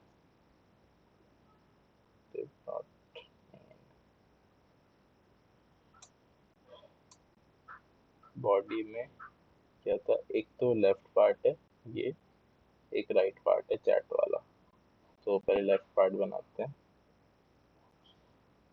लेफ्ट में div dot में लेफ्ट पार्ट बना लिया। और उस लेफ्ट पार्ट में हमारा एक मतलब जो मैंने बोला था, एक इनविजिबल ग्रुप होगा। तो ये वीडियो कंटेनर कुछ आ तो गया, अपने आप हम अलग से बना लेते हैं उसको। सब जो मतलब एक अलग से चीज होगी, उसको हम बोलते हैं वीडियो ग्रुप, जो मतलब जहाँ पे हम क्लासेस डालेंगे अपनी। वीडियो ग्रुप, ठीक है। अब इस वीडियो ग्रुप के अंदर ये देखो, यहाँ पे एक इनविजिबल एलिमेंट आ गया हमारा, जहाँ पे ये सारी वीडियो, ये इधर एक, यहाँ पे इतना पोर्शन नहीं, ये अलग से डालेंगे, देखते हैं पहले जैसे होगा। ये इतना पोर्शन आ गया। अब इसके अंदर मैं यहाँ पे एक और एलिमेंट बनाऊंगा, जिसको मैं आईडी से कॉल करूंगा जावास्क्रिप्ट में, कि जब भी कोई नया कनेक्शन आए तो यहाँ पे एक और वीडियो ऐड कर दो उसकी। तो इसके लिए मैं अभी इसके अंदर एक और आईडी बनाऊंगा, एक और डिव बनाऊंगा, जहाँ पे ये सारी वीडियोस होंगी। और मैं कोई वीडियो का एलिमेंट नहीं बना रहा हूँ अभी, क्यों? क्योंकि वो हम बाद में ऐड करेंगे अपने आप जावास्क्रिप्ट के थ्रू। ठीक है, उसका नाम रखते हैं div डॉट वीडियो ग्रिड। ठीक है, और इस वीडियो ग्रिड को मैं खाली छोड़ रहा हूँ, वीडियो ग्रिड को खाली छोड़ रहा हूँ मैं। और इसके अंदर अपने आप जावास्क्रिप्ट के थ्रू प्रोग्रामेटिकली मैं इसके अंदर वीडियो स्ट्रीम डालता रहूंगा, जो जो ज्वाइन करता रहेगा उसकी। समझो, ये तो HTML है, इसमें कुछ समझने जैसा होता नहीं है, बस फिर भी एक बार स्ट्रक्चर देखते हैं ना। और इसकी क्लास नहीं, इसकी आईडी रखते हैं ना, क्योंकि क्लास आईडी यूनिक होती है, क्लास और किसी की भी हो सकती है। तो ये हो गया हमारे पास। ये ग्रुप के बाहर आ जाओ और यहाँ पे एक काम करते हैं, ये बटन्स बना देते हैं। बटन्स करो div डॉट ऑप्शंस। 2 बटन्स हैं हमारे पास और ऑप्शन में क्या करें, ऑप्शन में हम एक तो बटन डालेंगे, एक इनवाइट का भी ऑप्शन डाल देते हैं कि जो लिंक है वो कॉपी हो जाए उसके लिए। एक एंड का भी बटन लगाना पड़ेगा सर। किसका? सर ये कॉल एंड का। कॉल एंड का भी बटन लगा देते हैं। वैसे कॉल एंड का बाद में लगाएंगे। कॉल एंड तो कट करके कर देंगे ना, अभी बाद में लगाएंगे कॉल एंड का भी। ये देखो, ये पता नहीं अपने आप आ गया सारा, लेकिन हम इसको नहीं रखेंगे, हम अपने आप बनाएंगे। एक तो मैं फॉन्ट ऑसम के बारे में पता है? No sir. अभी बताऊंगा। div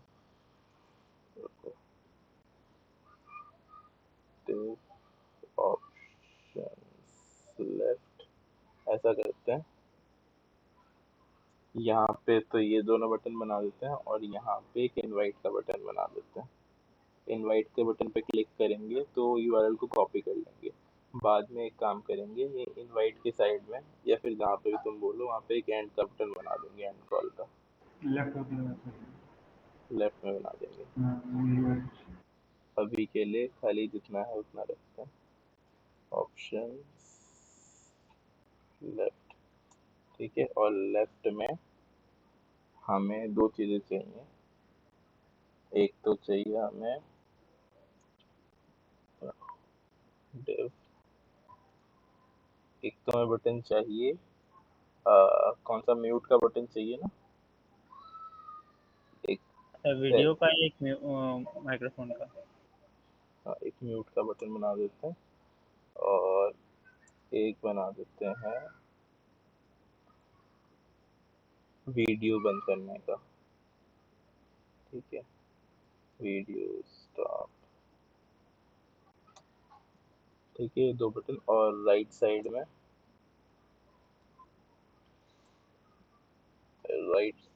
बना देते हैं इनवाइट का बटन, ठीक है।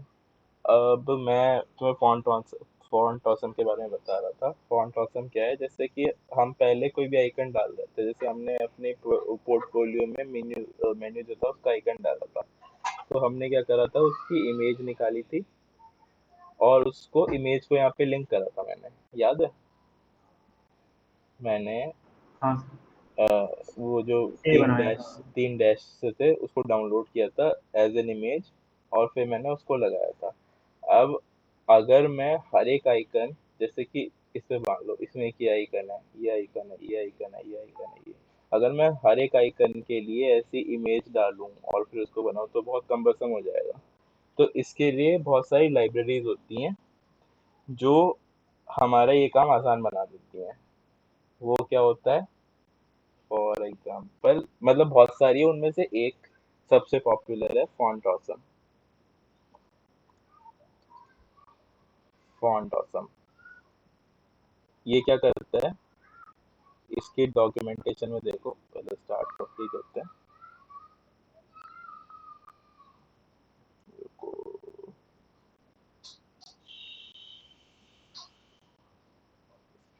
आइकन्स,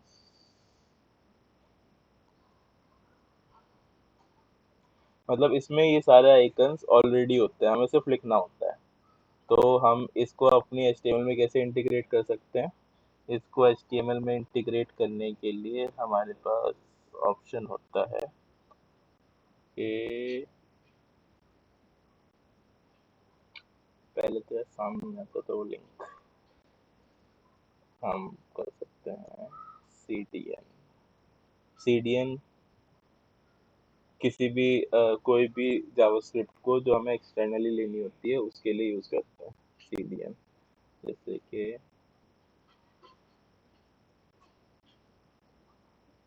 इसको कॉपी करा, कॉपी लिंक टैग, ये लिंक टैग कॉपी हो गया, और फिर इसको मैंने यहाँ पे डाल दिया। पहले टेस्ट करेंगे, कभी कभार ये ख़राब भी होते हैं CDN लिंक, अगर अनऑफिशियल साइट से लाएं तो पहले चेक करना पड़ेगा। लिंक टैग को कहाँ डालते हैं? लिंक टैग को डालते हैं इसमें हेड में, जो स्टाइल शीट है एक तरह से, ठीक है। अब हम जाएंगे और ट्राई करेंगे ये चल रहा है या नहीं चल रहा है। तो फॉर म्यूट बटन, ये रहा, इसको हटा देते हैं बटन को।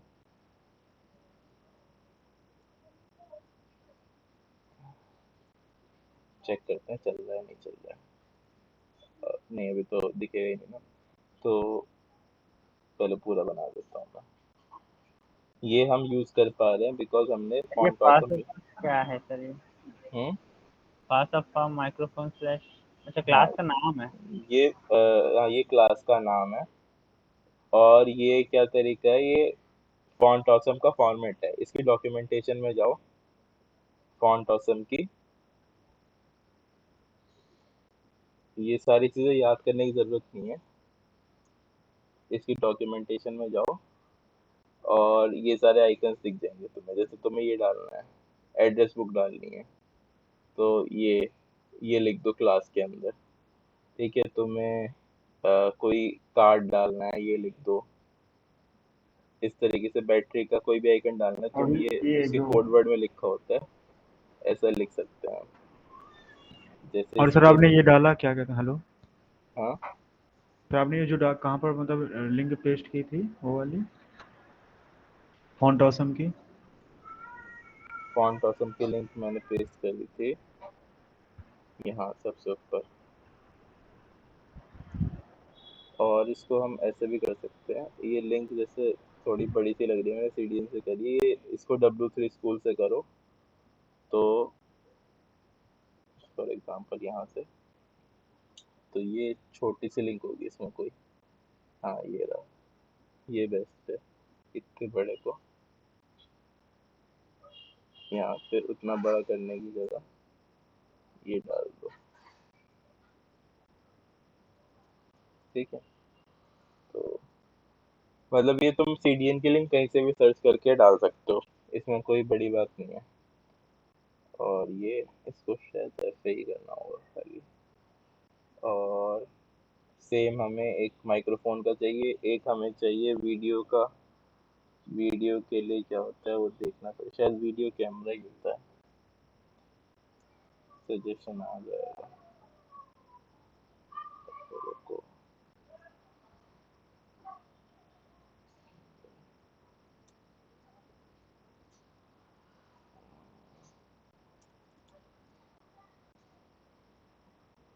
वीडियो कैमरा, अगर याद ना है तो यहाँ से देख लो, मुझे भी याद नहीं आ रहा है। वीडियो, हाँ ये वीडियो कैमरा ही है,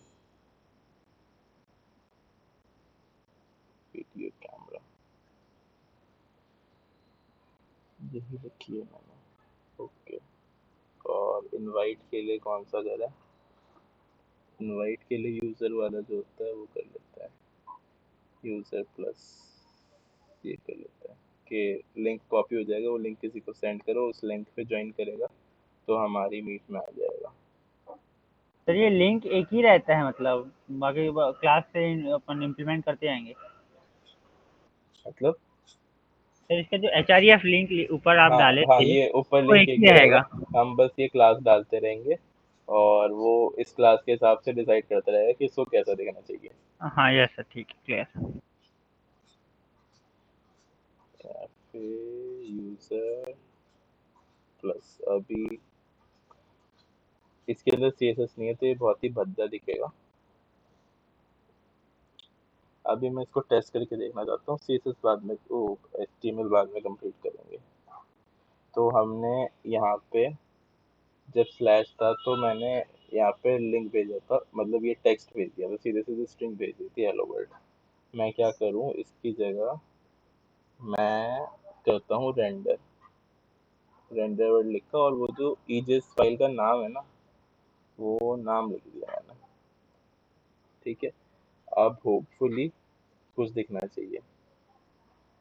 चलो, कहाँ था हमारा लोकल होस्ट, लोकल होस्ट पे 3000, लोकल होस्ट 3000, और ये मुझे एरर दे रहा है कि मैंने इसमें कुछ भेजा नहीं है। तो 3000 को आपने स्टॉप कर दिया था, 5000। सेव नहीं किया आई गेस। हाँ ठीक। क्या सर मुझे लगा कि 5000 वाला चल रहा है।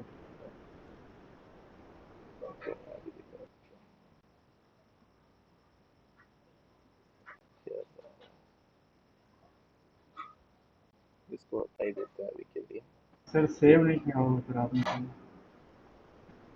सर सर्वर रन नहीं हुआ है ना दोबारा। हाँ, एक मिनट, तो मैं क्या करता हूँ, उसके साथ रूम आईडी भेज देता हूँ। ये अगर तुम्हें एक रैंडमली रूम आईडी भेज रहा हूँ मैं,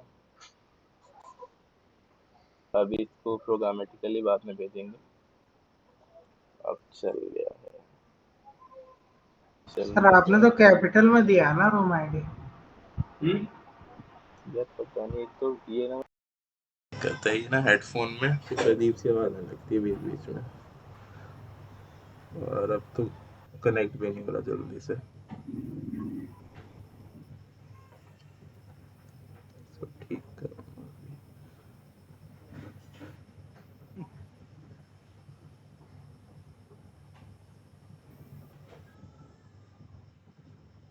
सर वायर वाला लगा लीजिए। वायर वाला यार लाना पड़ेगा। हाँ बोलो, क्या बोल रहे थे, बोल रहे हो? सर मैं कह रहा हूँ रूम आईडी आपने कैपिटल में, अच्छा ये हाँ इधर तो स्मॉल में ये देखो, ये आइकन्स आ गए ना इसमें। इसके अंदर से मुझे ये आइकन को स्लैश की जगह, मतलब इसमें माइक्रोफोन स्लैश की जगह खाली माइक्रोफोन कर दो, तो ये यहाँ पे माइक्रोफोन आ जाएगा। ठीक है, तो इस तरीके से हमें अब ये सारी चीज़ें डाउनलोड करके एसेट में रख के और वहाँ से करने की ज़रूरत नहीं है। हमने सीधे फॉन्ट ऑसम लाइब्रेरी यूज़ करी, और यहाँ से हम नाम देख लेंगे, जो भी उसका आइकन का नाम हमें रखना होगा, जो भी आइकन दिखाना होगा उसका नाम लिया, क्लास में डाला, और वो आइकन दिख जाएगा। ठीक है, सर हाँ बोलो। ये हम अपने जो पोर्टफोलियो वाला प्रोजेक्ट था वहाँ भी तो ये सेम चीज़ कर सकते थे ना। हाँ, वहाँ पे भी सेम चीज़ कर सकते हो, ऊपर लिंक डालो और यहाँ पे आइकन लगा दो, कोई दिक्कत नहीं है। ठीक है, अब हम कहाँ तक पहुँचे थे, हमने ये बना लिया है अभी तक, इतना बना लिया है हमने साइड का। अभी हमें चैट वाला बनाना है। हालांकि अभी तुम्हें दिख नहीं रहा है हमने कुछ बनाया, क्योंकि मैंने भी सीएसएस नहीं रहा है, खाली डिफ से करा है, पर मतलब स्ट्रक्चर समझ में आ रहा है ना तुम्हें? अगर नहीं आ रहा है तो एक बार पढ़ोगे तो समझ में आ जाएगा, मतलब इस कोड को देखोगे दोबारा तो समझ में आ जाएगा, ऐसा इसमें कोई बड़ी बात नहीं है। ठीक है, अब ये मेन लेफ्ट कहाँ पे एंड हो रहा है, यहाँ पे, तो यहाँ पे दूसरी स्टार्ट करते हैं, div dot main right side, यानी चैट वाली जगह। ठीक है, और उस चैट वाली जगह पे भी लोकेशंस होंगी, एक तो होगा हमारी जो मेन चैट विंडो होगी वो, और दूसरा जहाँ पे मैसेज कंटेनर होगा, जहाँ पे मैसेज वगैरह भेजेंगे वो। तो यहाँ पे हम एक बना देते हैं div और मेन चैट विंडो। सर आवाज बहुत घर घर घर घर आ रहा है। मतलब समझ नहीं आ रहा क्या बिल्कुल ही? नहीं सर, प्रेशर कुकर की जो सीटी बजती है ना वैसी कुछ आवाज आ रही है। हाँ वैसा था।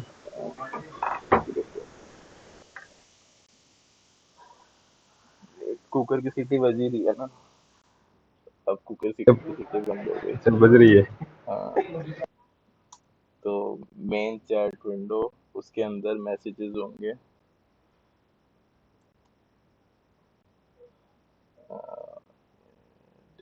डॉट मैसेजेस, ठीक है।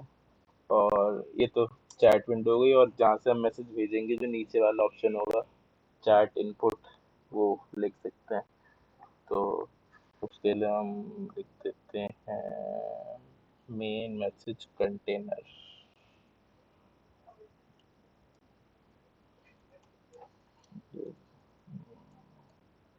मैसेज कंटेनर,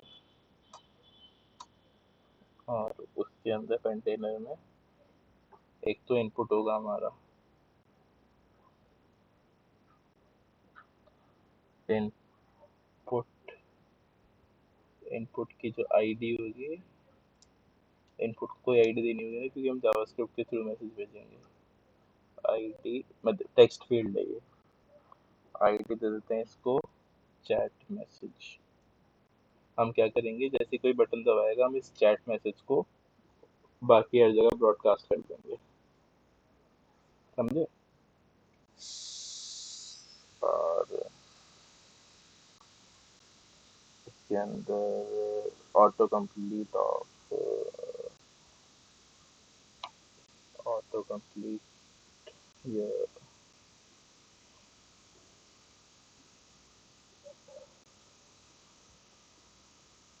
इसकी ज़रूरत नहीं है, मैंने ऐसे लिख दिया। बाकी एक प्लेस होल्डर ज़रूरी है, प्लेस होल्डर में कुछ लिखना होगा ना, जैसे टाइप मैसेज हेयर, इस तरह का कुछ, ठीक है। अब ये इनपुट होगा, और इनपुट के साइड में एक बटन भी होगा जहाँ से सेंड करेंगे हम। तो वो बटन होगा, वो बटन की जगह हम लिख सकते हैं div, उसकी सर ये क्लास। ऑटो कंप्लीट ऑफ क्या है? ये जैसे फोन में ऑटो कंप्लीट होता है ना, तो वो नहीं होगा। अच्छा ठीक। सेंड, सर कुछ नहीं लिखेंगे मतलब अपने आप डिफॉल्ट ऑन है? हाँ, लेकिन वो भी उस पर डिपेंड करता है थोड़ा, क्या नाम है उसका, वर्जन पे डिपेंड करता है। ब्राउजर पे। अभी देखो पेपर प्लेन वाला चल रहा है, वरना फिर हम प्लस वाला बता देंगे, क्योंकि ये फॉन्ट ऑसम के भी ना वर्जन होते हैं बहुत सारे। देखो जैसे पेपर प्लेन वाला नहीं चल रहा, ये लिंक अगर दूसरा होगा प्रोफेशनल वाला वो चलेगा। तो एक काम करते हैं, कोई फ्री वाला आइकन देखते हैं मैसेज भेजने के लिए, फ्री वाला कुछ मैसेज जैसा दिख रहा हो। सर ये एरो वाला ठीक रहेगा ये सर? ये सही है। हाँ सर, ये सेंड, चलेगा में। ऐसे सेंड,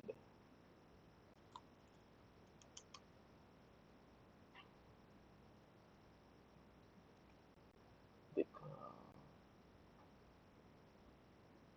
ये इनपुट फील्ड आ गई, ये नीचे एरो आ गया,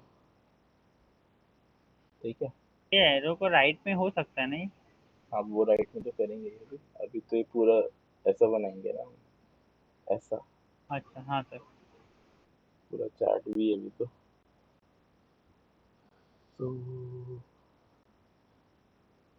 बस HTML तो इतनी काफ़ी है। अब एक क्या करते हैं, एक स्क्रिप्ट भी चाहिए होगी हमें इसके लिए, जावास्क्रिप्ट को टच करने के लिए।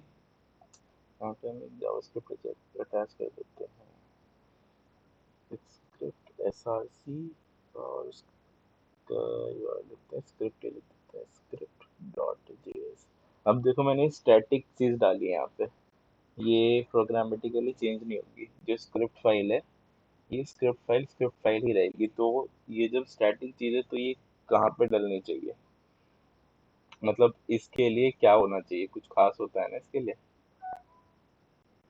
इसके लिए इंडेक्स जेएस में, एक्सप्रेस में हम स्टैटिक का कुछ करते हैं ना, याद है किसी को? हाँ सर, वो पब्लिक फोल्डर बना के हाँ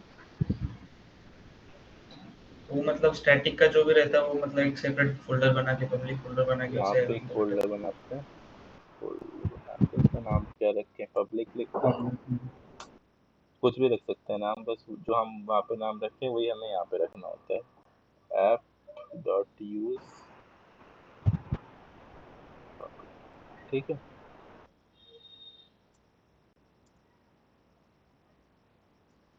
ठीक है तो अब ये इस पब्लिक फोल्डर के अंदर मुझे एक CSS फाइल बनानी है और एक स्क्रिप्ट फाइल बनानी है।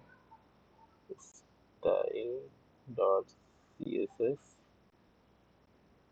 मतलब जो भी हम चेंज नहीं करेंगे प्रोग्रामेटिकली, इस ये जो स्क्रिप्ट होगी ना, ये जावा ये HTML को चेंज करेगा, लेकिन इस स्क्रिप्ट को कोई कुछ चेंज नहीं करेगा, इसीलिए हमको स्टैटिकली भेजना है इसे। ठीक है, ये हो गया। अब हम रूम कैसे बनाएं? अभी हम क्या कर रहे हैं, अभी हम इसको नॉर्मली स्लैश से एक रूम है, रूम को रेंडर कर रहे हैं, वहां पे भेज रहे हैं। अभी हम क्या करते हैं, इसकी जगह जैसे इसमें होता है मीट में, ऐसा करते हैं कि अगर ये सिर्फ इसके बिना अगर ये नहीं है और यहाँ पे आए तो अपने आप कोई मीट लिंक जनरेट हो जाए और वो इसके आगे आ जाए, वहाँ पे रिडायरेक्ट हो जाए। जैसे मैं बताता हूँ, हमारे पास कोई यूजर आया है, एक कंप्यूटर है हमारे पास, उसने अपने ब्राउजर में डाला जो भी इसका यूआरएल होगा, अभी तो हमारे पास लोकल होस्ट होगा, स्लैश, खाली स्लैश डाला तो ये रिडायरेक्ट हो जाएगा एक दूसरे पेज पे, उसका नाम होगा वही लोकल होस्ट जो होता है वो, और स्लैश यहाँ पे ना एक यूनिक आईडी आ जाएगी, XYZ या कुछ भी UUID से हम जनरेट करेंगे, वो नंबर न्यूमेरिकल होता है, तो वो आ जाएगी। उसके बाद क्या होगा, हमारे पास दूसरा कंप्यूटर होगा, उसके बाद वो दूसरा कंप्यूटर खाली स्लैश के आगे खाली नहीं छोड़ेगा, अगर वो इस वाले एड्रेस को अपने ब्राउजर में डालेगा तो वो उस सेम रूम में पहुंच जाएगा, यानी कि इसका और इसका कनेक्शन हो जाएगा अगर वो इस यूआरएल पे जाएगा जो जनरेट हुआ है उस पे। ये हमने लॉजिक बनाया अभी, इसमें किसी को समझ में दिक्कत है क्या? सर ये बार एक बार फिर से समझ में नहीं आया। मैं क्या करता हूँ, इसको बनाता हूँ और फिर समझाता हूँ क्या है। जैसे अभी हम इसको अगर स्लैश है तो हम इसको रूम दिखा रहे हैं, ठीक है। मैं क्या कर रहा हूँ, अभी मैं एक, हर रूम के लिए यूनिक आईडी होगी, तो उस यूनिक आईडी को जनरेट करने के लिए मैं यहाँ पे लिख देता हूँ, UUID को इंपोर्ट करना है हमें, कॉन्स्ट इंपोर्ट करेंगे हम UUID वर्जन 4, और हम इसको रीनेम कर देंगे यहाँ पे आके V4, ठीक है। और हम इसको इंपोर्ट करेंगे रिक्वायर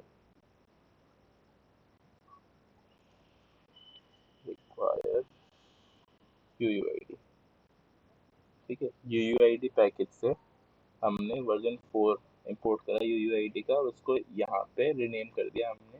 तो UUID क्या होता था sir? UUID unique ID generate करेगा, हाँ सर, yes। ठीक है। यूनिक आईडी हमने ये कर लिया।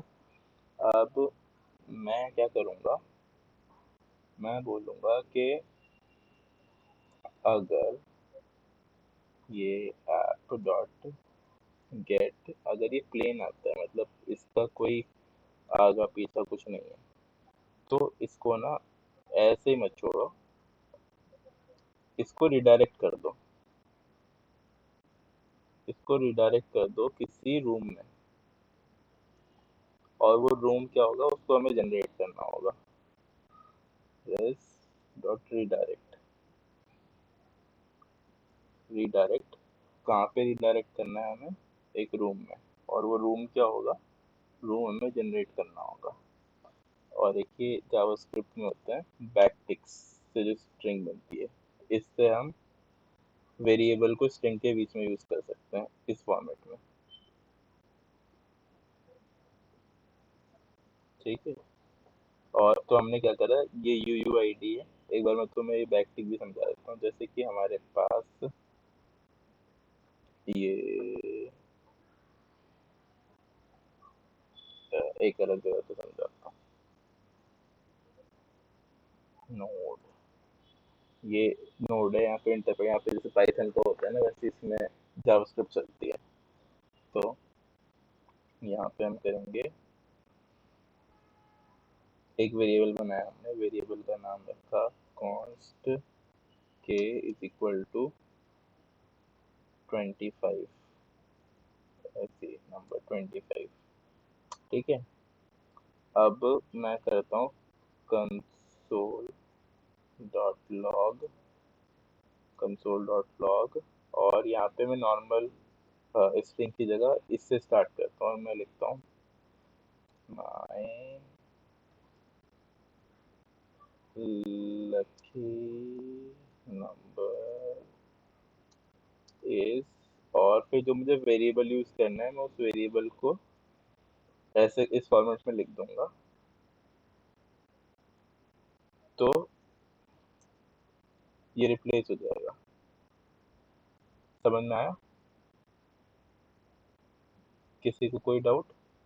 मेरी आवाज जा रही है? सर ये अपन सिंगल कोड से भी कर सकते हैं ना, मतलब उसके जगह नहीं, single code use single code से नहीं कर सकते, ये हमें यहाँ पे ऐसे वाले टिक लगाने पड़ेंगे, ऐसे वाले बैक टिक। सिंगल कोड से हम अगर करते हैं तो हमें प्लस प्लस करके ऐड करना पड़ता है इस स्ट्रिंग को। ठीक है, ये हमने कर दिया, और हमने इसके अंदर URL बना दिया, एक नया URL जनरेट कर दिया हमने। अब मैं चाहता हूँ, अब ठीक है ये ऐसा हो गया, अब स्लैश आगे कोई रूम है, रूम, ये एक दूसरे टाइप का बना दिया मैंने। तो यहाँ पे रूम आईडी जानी चाहिए, मतलब एक तो प्लेन है, ये इसको एक नई आईडी जनरेट करेगा और वहां पे रिडायरेक्ट कर देगा, यानी कि वो इसको यहाँ पे ले आएगा इस वाले पे। और इसमें क्या हो रहा है, इसमें कुछ भी नहीं हो रहा, इसमें हम जो हमने रूम डॉट ईजेएस बनाई है उसको रेंडर कर रहे हैं, और उसमें जो नाम भेज रहे हैं, रूम आईडी भेज रहे हैं, वो रूम भेज रहे हैं जो यहाँ पे साइड में आएगी। तो अगर मैं तुम्हें ये दिखाऊं, सिर्फ दिखाने के लिए मैं रूम डॉट ईजेएस में जाता हूँ और मैं ऊपर वीडियो चैट के आगे लिख देता हूँ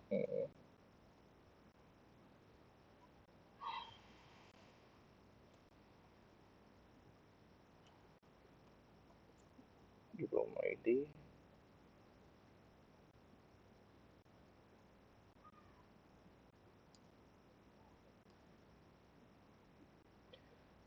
ठीक है, तो अब देखना क्या होगा, मैं लोकल होस्ट पे जाऊंगा, लोकल होस्ट पे गया मैं, तो इसने एक नई आईडी जनरेट कर दी जैसे मैं यहाँ पे गया, और यहाँ पे ये उस रूम आईडी का नंबर हो गया। UUID जो जनरेट करता है वो ये स्ट्रिंग जनरेट करता है। ठीक है, ये यूनिक आईडी जनरेट करी और यहाँ पे भेज दिया। तो टू स्टेप प्रोसेस।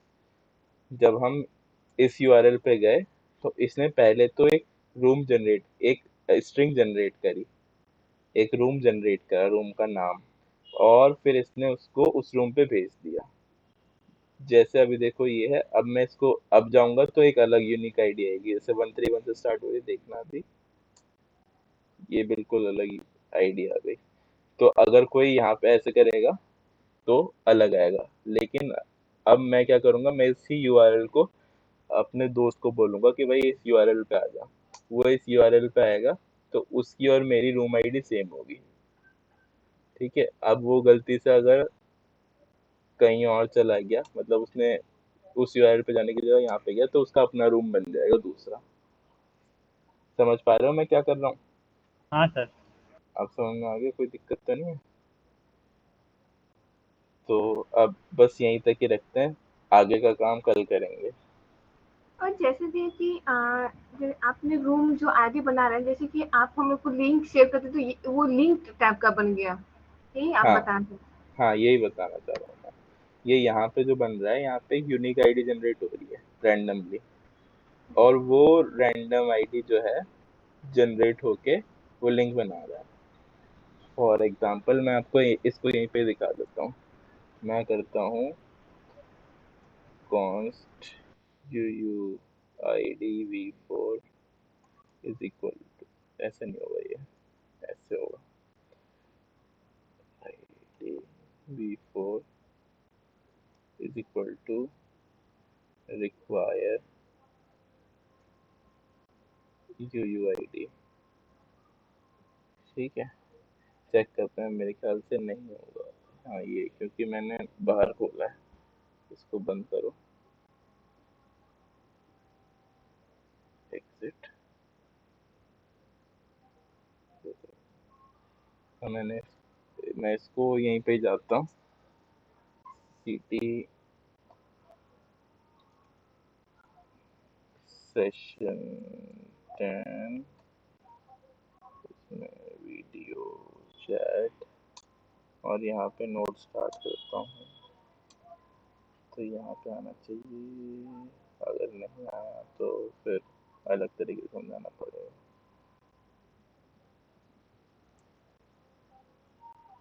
हाँ, आता रहा है।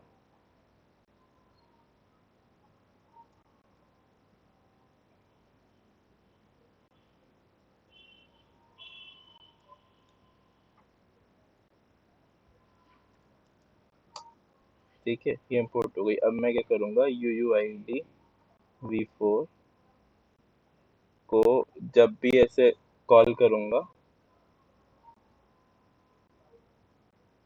तो वेट,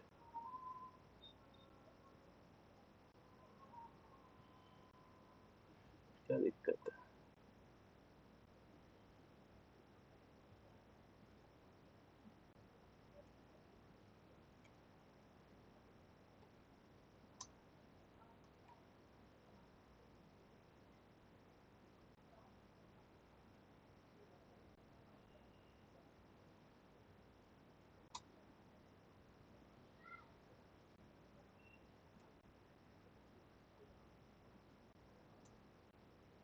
हाँ, अरे मैं उल्टा कर देता हूँ।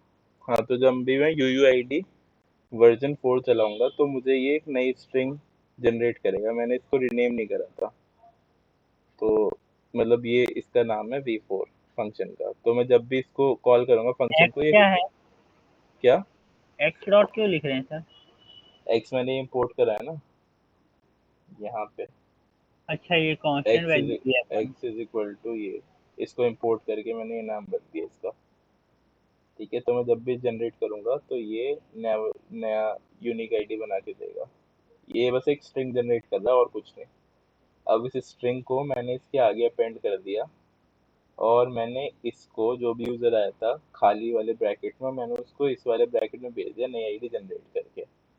अब जब मैंने इधर भेजा तो ये दूसरे हमारे सर्वर में दूसरा लिंक देखेगा जो इससे मैच करता हो, तो स्लैश और कुछ अलग चीज, कुछ नाम, तो उससे ये मैच कर रहा है हमारा स्लैश रूम।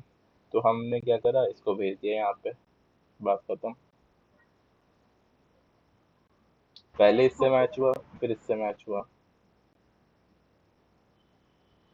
ठीक है,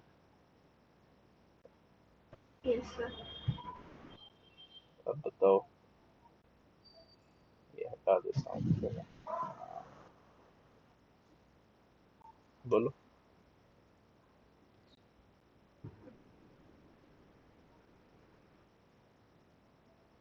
किसी को कोई डाउट? सर हाँ बोलो। सर, वो जो अपन फर्स्ट वाला बनाए थे अपना प्रोफाइल वाला, हाँ, उसका जो लास्ट लास्ट का जो बटन वाला सर था, वाला कोड वाला नहीं मिल रहा है सर। क्या मैंने भेजा तो है, अपलोड करा है मैंने, पूरे सेशन सर वाइज वो अपलोड करा है। नोड में ही तो बनाए थे ना अपन? नहीं, नोड में थोड़ी बनाया था, हाँ, तो फिर नहीं है HTML सर वो वाला। CSS। नहीं, जावास्क्रिप्ट मतलब वो बटन वाला कोड नहीं, मतलब जो जेएस वाला कोड चाहिए मेरे को। किसका? कौन का सा जो कोड? बटन था, हाँ का जैसे अपन स्क्रॉल वाला नीचे बटन था ना, हाँ हाँ प्रोजेक्ट वाला, वो हाँ जेएस में लिखे थे अपन। हाँ हाँ तो वो तो डायरेक्ट जेएस में लिखे थे, नोड में लिखे थे सर अपन। नॉर्मल जेएस में लिखा था, नोड में हाँ नहीं तो लिखा था। नहीं है सर, वो वाला नहीं मिल रहा है। मैं दिखाता हूँ, सेशन 6 था शायद वो। सर 6 में नहीं है, जावास्क्रिप्ट script.js ये रहा, स्क्रॉल और ये राइट। नहीं चल रहा है मेरे में। क्यों नहीं चल रहा है, देखो क्या दिक्कत आ रही है। Sir 1 minute. चलो जिसको डाउट सर नहीं है वो क्लास चले खत्म जाए। हो गई ना? हाँ क्लास खत्म हो गई, बस डाउट ठीक रिजॉल्व है करो। Sir, thank you. Thank you sir. Thank you sir.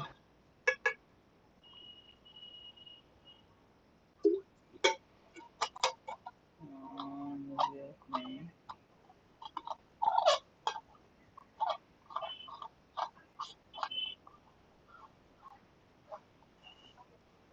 मुझे समझा,